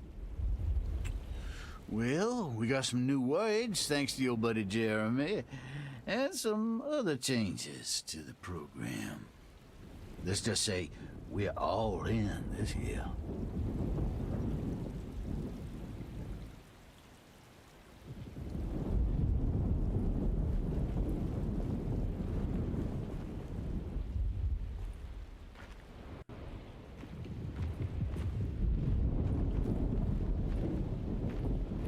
Hey, kid.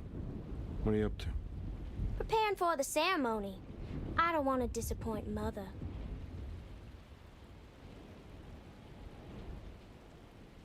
What's your part in this? I'm the Cabernet Corn. It's very important. Only I can settle our debt.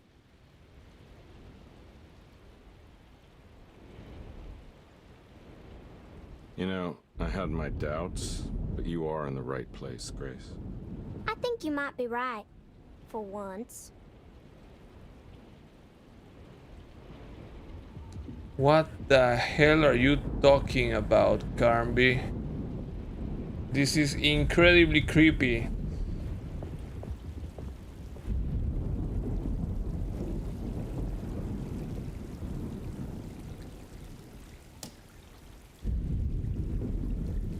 Everyone knows what to do? Y'all know the new words. Mrs. Thompson, we talked about this. I'm not sure everyone is comfortable. Doctor, I insist. This is important. We've waited for so long, Doctor. Let's just go with the old song. Not every change is an improvement. Boss, good or bad, we need to move forward. All in, Doc. Let's bet it all. But we don't know what we're dealing with. It'll be okay, Doctor. Better even.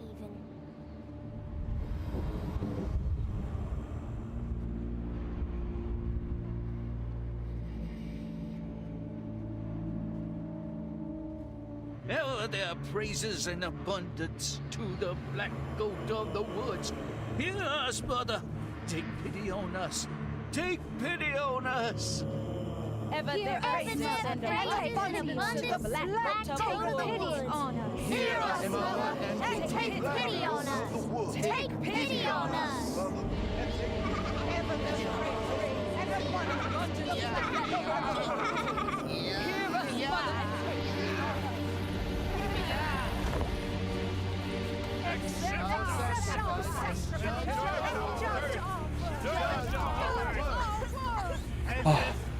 Stop! Are you crazy? Release the helicopter. Grace, stop!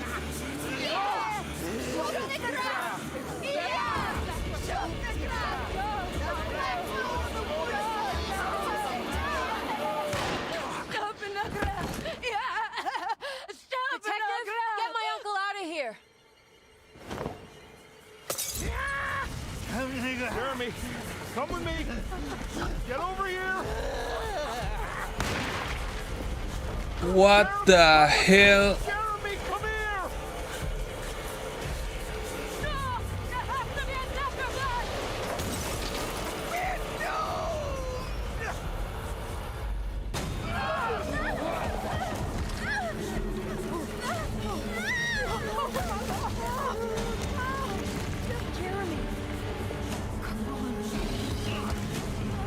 What am I looking at?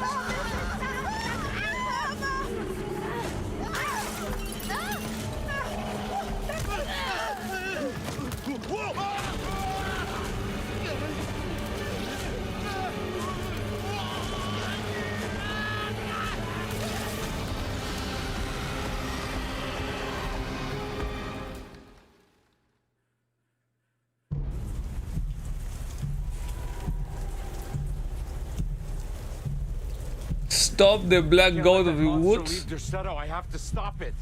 Are you insane? Oh my god, my last little bit of health. Oh, I have a little bit more here, okay.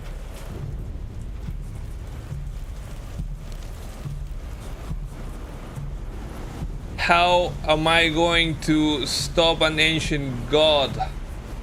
I gotta say that's really cool. I can't even find the words. Hold on.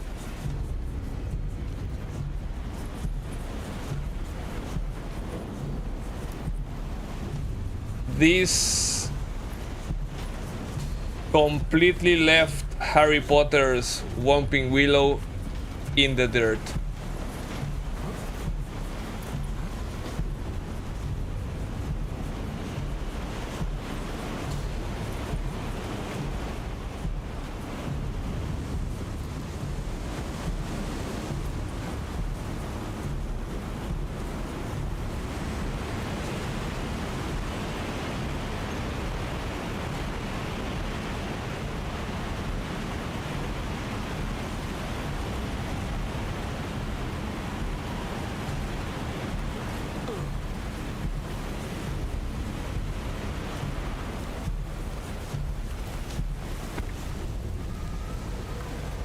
Come on, you stupid tree.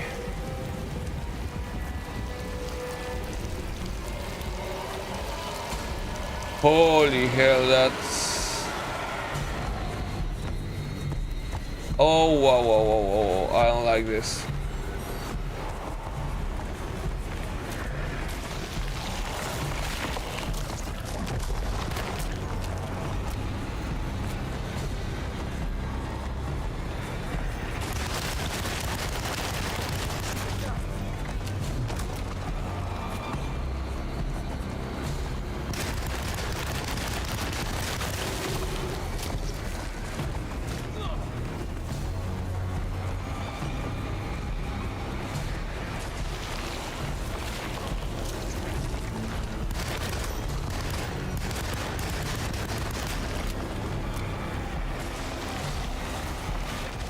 I have the suspicion that I am supposed to keep moving. Or not.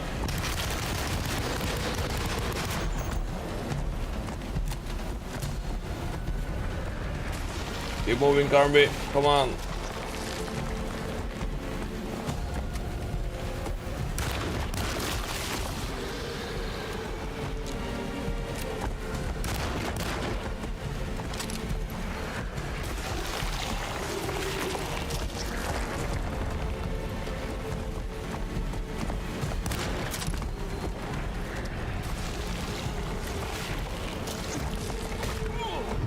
Shit.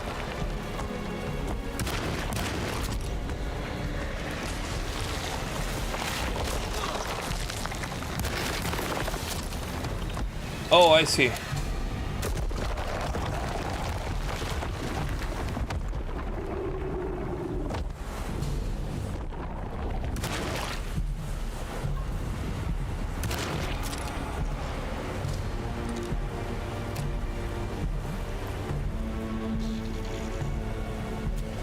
Oh, that's what I need. Come on. Burn, you piece of shit.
Oh, I see.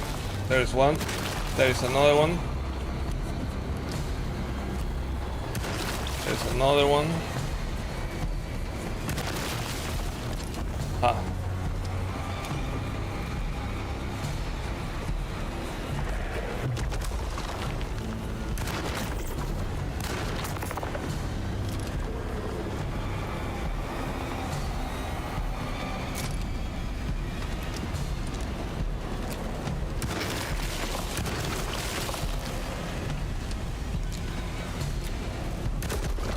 No, no, no, no.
I was not convinced with that ending, but whatever.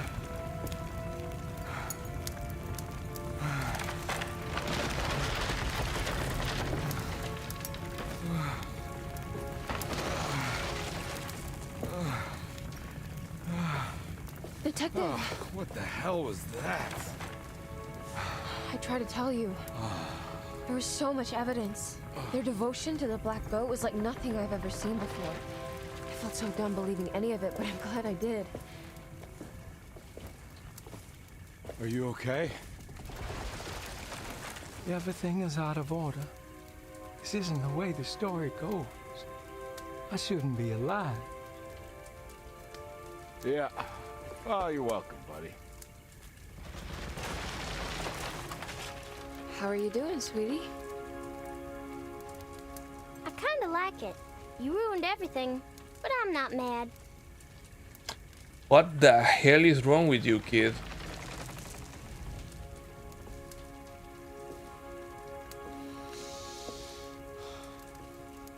All right, you ready to head back to New Orleans? Come on, Jeremy. We're leaving. Can I come? I thought you said you didn't need saving. Don't leave her.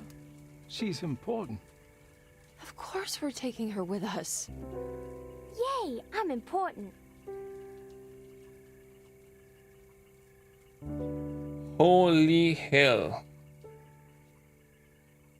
That was something.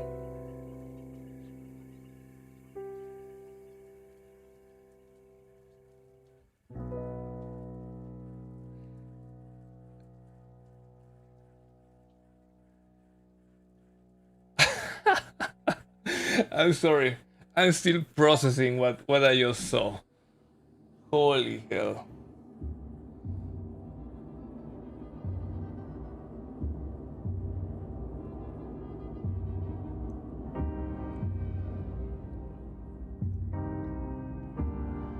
The game was confusing and weird.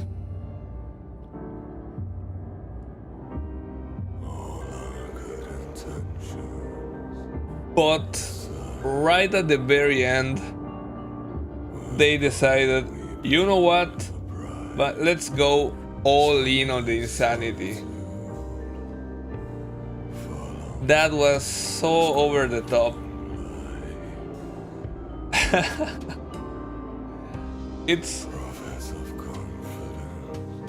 I am so glad that I managed to avoid spoilers for so long, because this game came out last year. But I guess that part of it is that the game is so not very popular, I guess. But man, that moment when the tree uproots itself and starts rampaging and killing everyone is priceless. 10 out of 10. Oh my god, I can't get over it.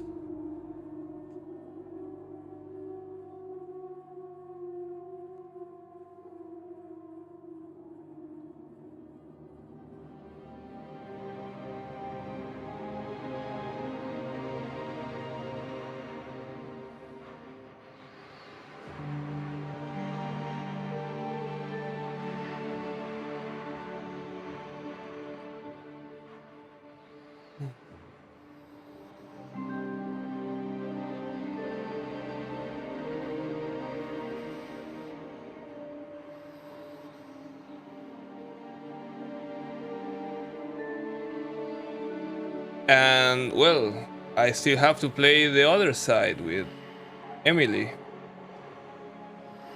Let's see how different it is.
I think that a funnier ending would have been if the freaking tree escapes and now we have a huge monster roaming the world.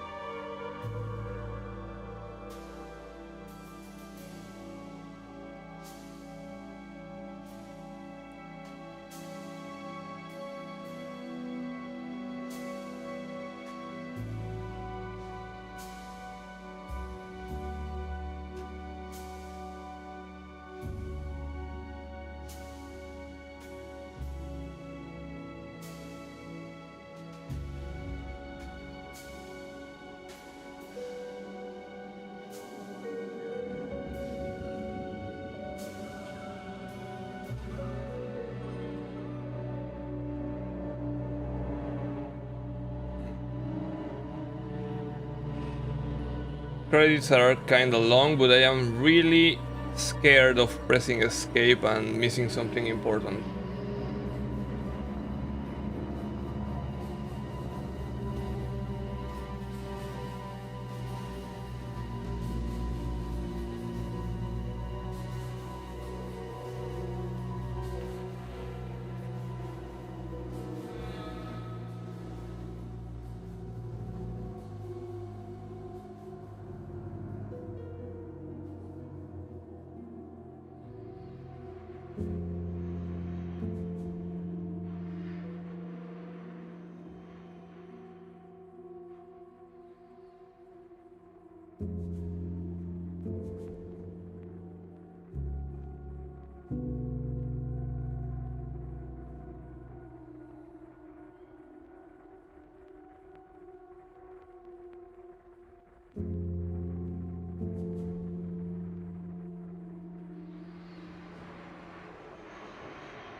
Spanish localization.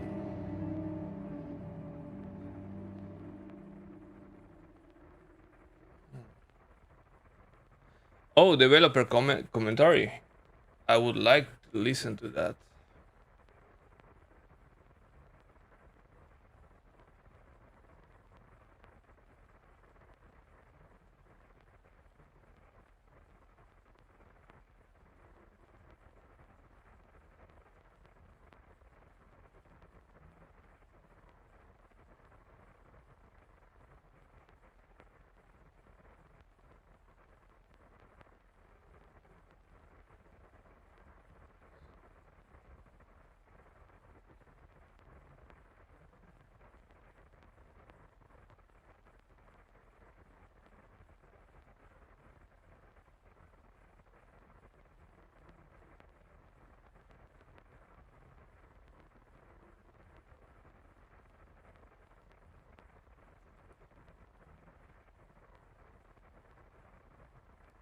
Quantic Labs.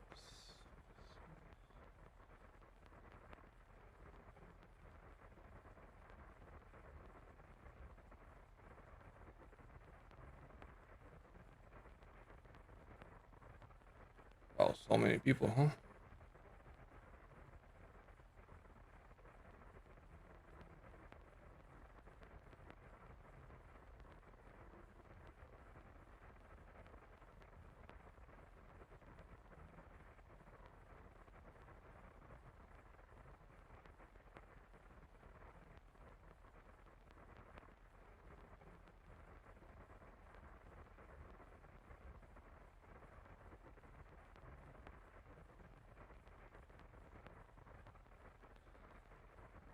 So many different studios involved.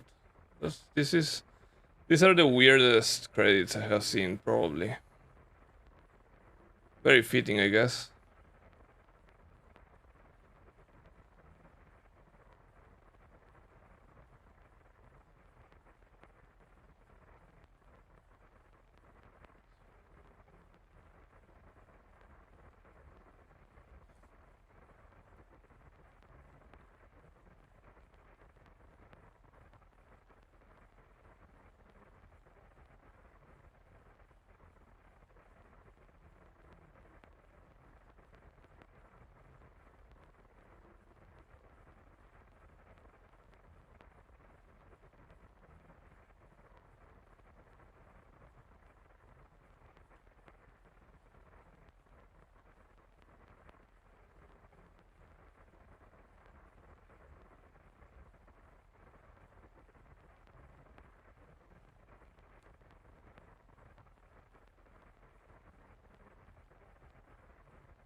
You can now play with all weapons unlocked, deadlier combat, and some new surprises when starting a new game.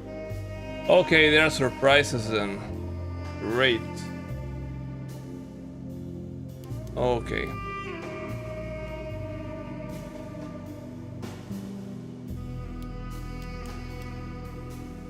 Well, let's talk about it because wow. So, where to begin? This game was absolutely an experience. in every way. Hold on, before I get into that, let me check my achievements. View my achievements.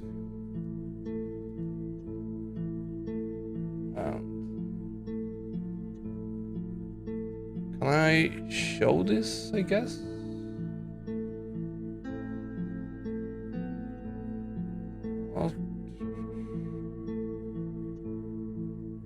All complicated in this screen. Give me a moment.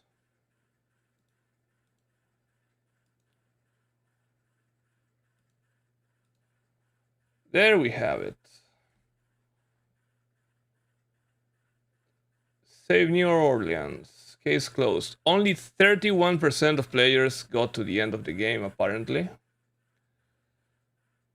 Normal. Break the pact. This is when you lobotomize the dude, I guess. Enter hell. These are all progression achievements. Let me see if there are something more special.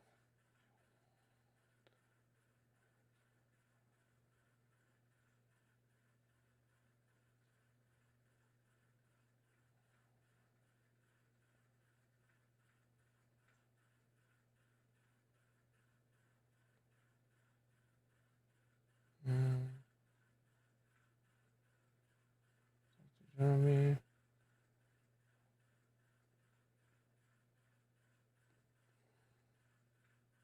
Finish a set.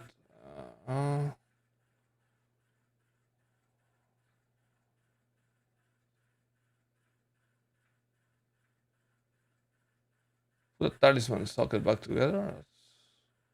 Odd.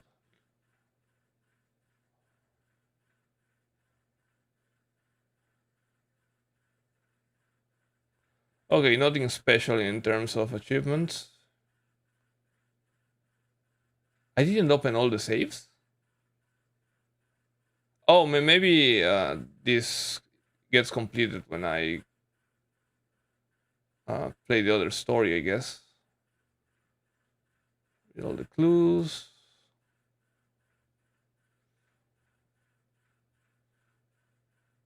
We have still 9 hidden achievements. Okay, nothing too special. So, the game. It's very different than the original game. The story is completely different. They merely just reused character names that don't even play the same roles that they used to do. And I guess they kept the location.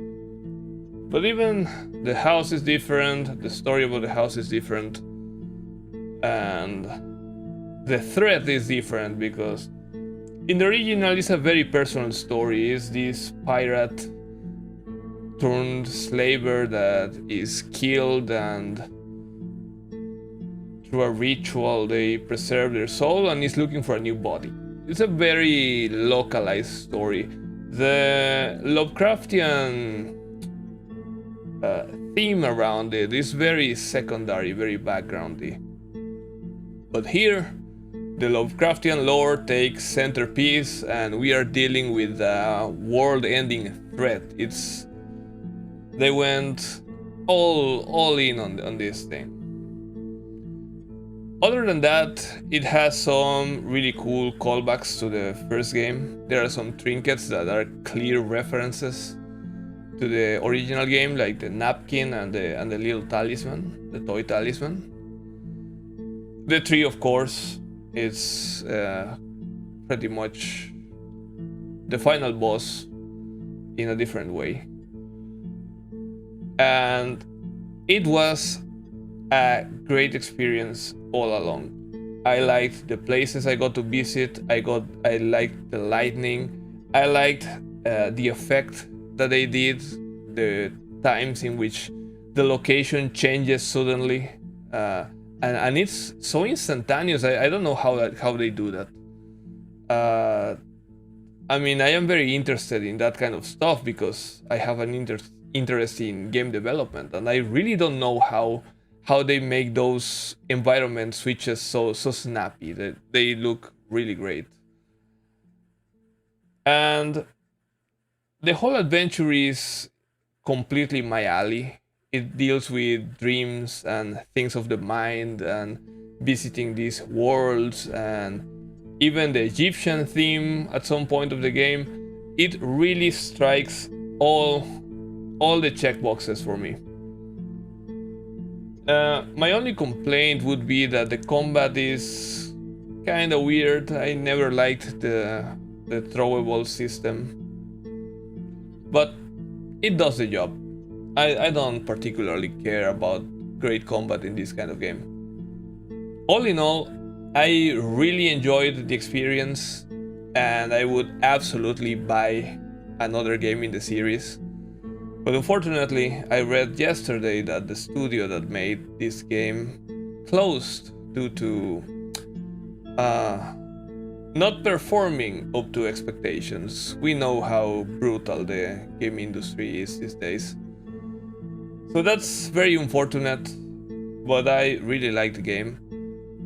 I will be playing the other side with Emily on the next session. That one should go faster because now I know pretty much how to play the game and everything. So yeah, all in all, great experience. And oh my god, that ending, I didn't even know how to react. Oh, hold on, before we get to that. Carnby is rather dense for being a detective. That moment in which you stumble upon this kid, Grace, and you ask how she's doing, and she says that what did she say? She said something along the lines of the whole world is gonna be twisted and we're gonna start anew. And Carnby says, that's strangely threatening. Dude, that's very unambiguously threatening. It's like you haven't seen what you have seen all this time. That was a really crazy thing to say for that kid. But even at the very end, when Grace is there by the tree and she says, oh, I'm the only one that can pay our debt. The thing that immediately came to my mind is, oh my god, they are going to sacrifice this kid. I mean, there was no other interpretation for that expression. And Carnby doesn't even react. Like, dude, are you freaking listening to what she's saying? And then the rope comes and Carnby still doesn't react until the girl is pretty much dying on the fucking tree. Suddenly Carnby decides that, oh, this is kind of wrong. Yeah, but holy hell, that was the moment you lobotomize Jeremy and you get into that courtyard, all bets are off. The game goes completely off the rails, and the level of insanity goes off the charts. The moment Emily arrives and shoots the guy and throws the lantern, very much like the original game, in which you also kill the tree with an oil lamp. But when the tree starts to burn and it suddenly uproots and starts murdering everyone savagely, I didn't know how to react to that. My brain was exploding in that moment. Absolutely insane, so over the top, and I still enjoyed it. Holy hell. I don't really have complaints about the game other than the... Oh, wait. Yeah. the throwables and that safe puzzle that was so incredibly obtuse in the Prex shipping company. That one puzzle is completely unreasonable. I read opinions on the internet about that puzzle, and yeah, that seems to be the consensus, that it's simply not reasonable for the average player to solve that. I read that if you enable the assistance, it's more clear because it highlights the words for you. And yeah, that probably could have helped, but I think that's not the point. I think it's a really terrible puzzle. But other than that, great game. I give it 7.5. 7.5 out of 10. Around there. I did enjoy it. And I would recommend it to people that like horror games. Or maybe that's nostalgia talking because I grew up with this series. In any case, I had a great time. I hope you had a good time. And next week, Thursday, and if it gets long, also Friday, I will be playing again to see the other side of the story. And for now, I think I'm gonna leave it here. Ah, Books, since you are here, do you have any opinion to share about the game?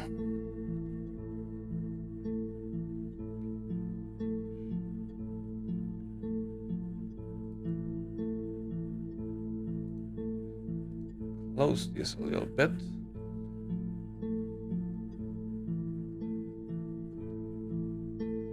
It looks cool.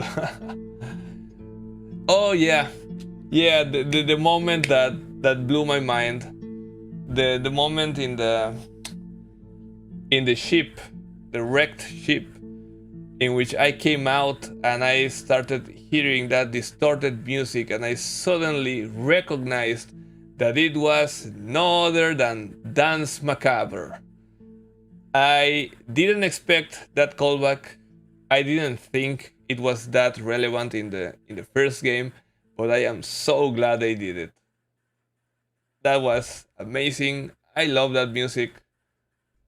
Great callback.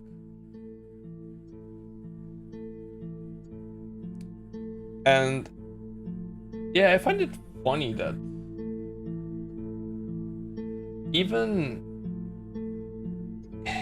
the little details, like when you get into that secret passage in the doctor's office, the doctor's apartment, there is a false book that is also important in the first game.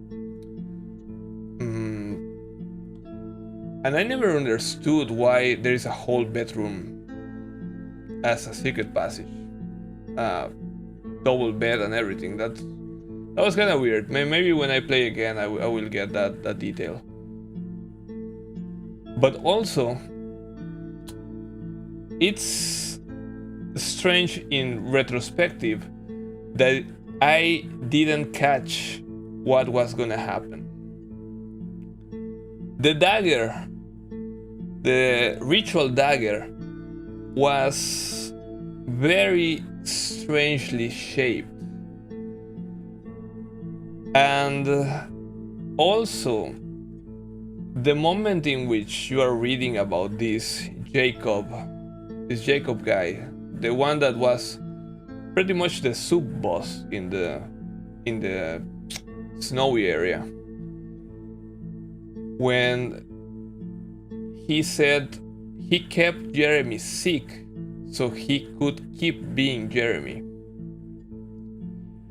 it didn't cross my mind that when you were fighting him, he was actually literally Jeremy, and that the dagger was the lobotomizer.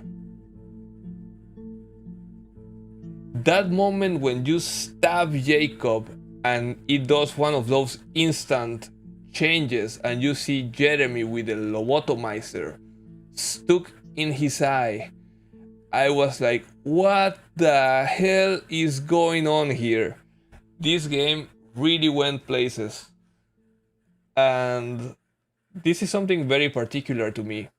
But the topic about lobotomy is kinda sensitive for no reason. I just have an incredible aversion to the topic of lobotomy. It's just something so terrible. So if there is something that I consider worse than dying, is to cause this sort of irreversible mental damage to someone. It's just it makes me feel absolutely terrible. The first time I think that I truly felt this is when I watched a movie with Jack Nicholson called One Flew Over the Cuckoo's Nest, something like that.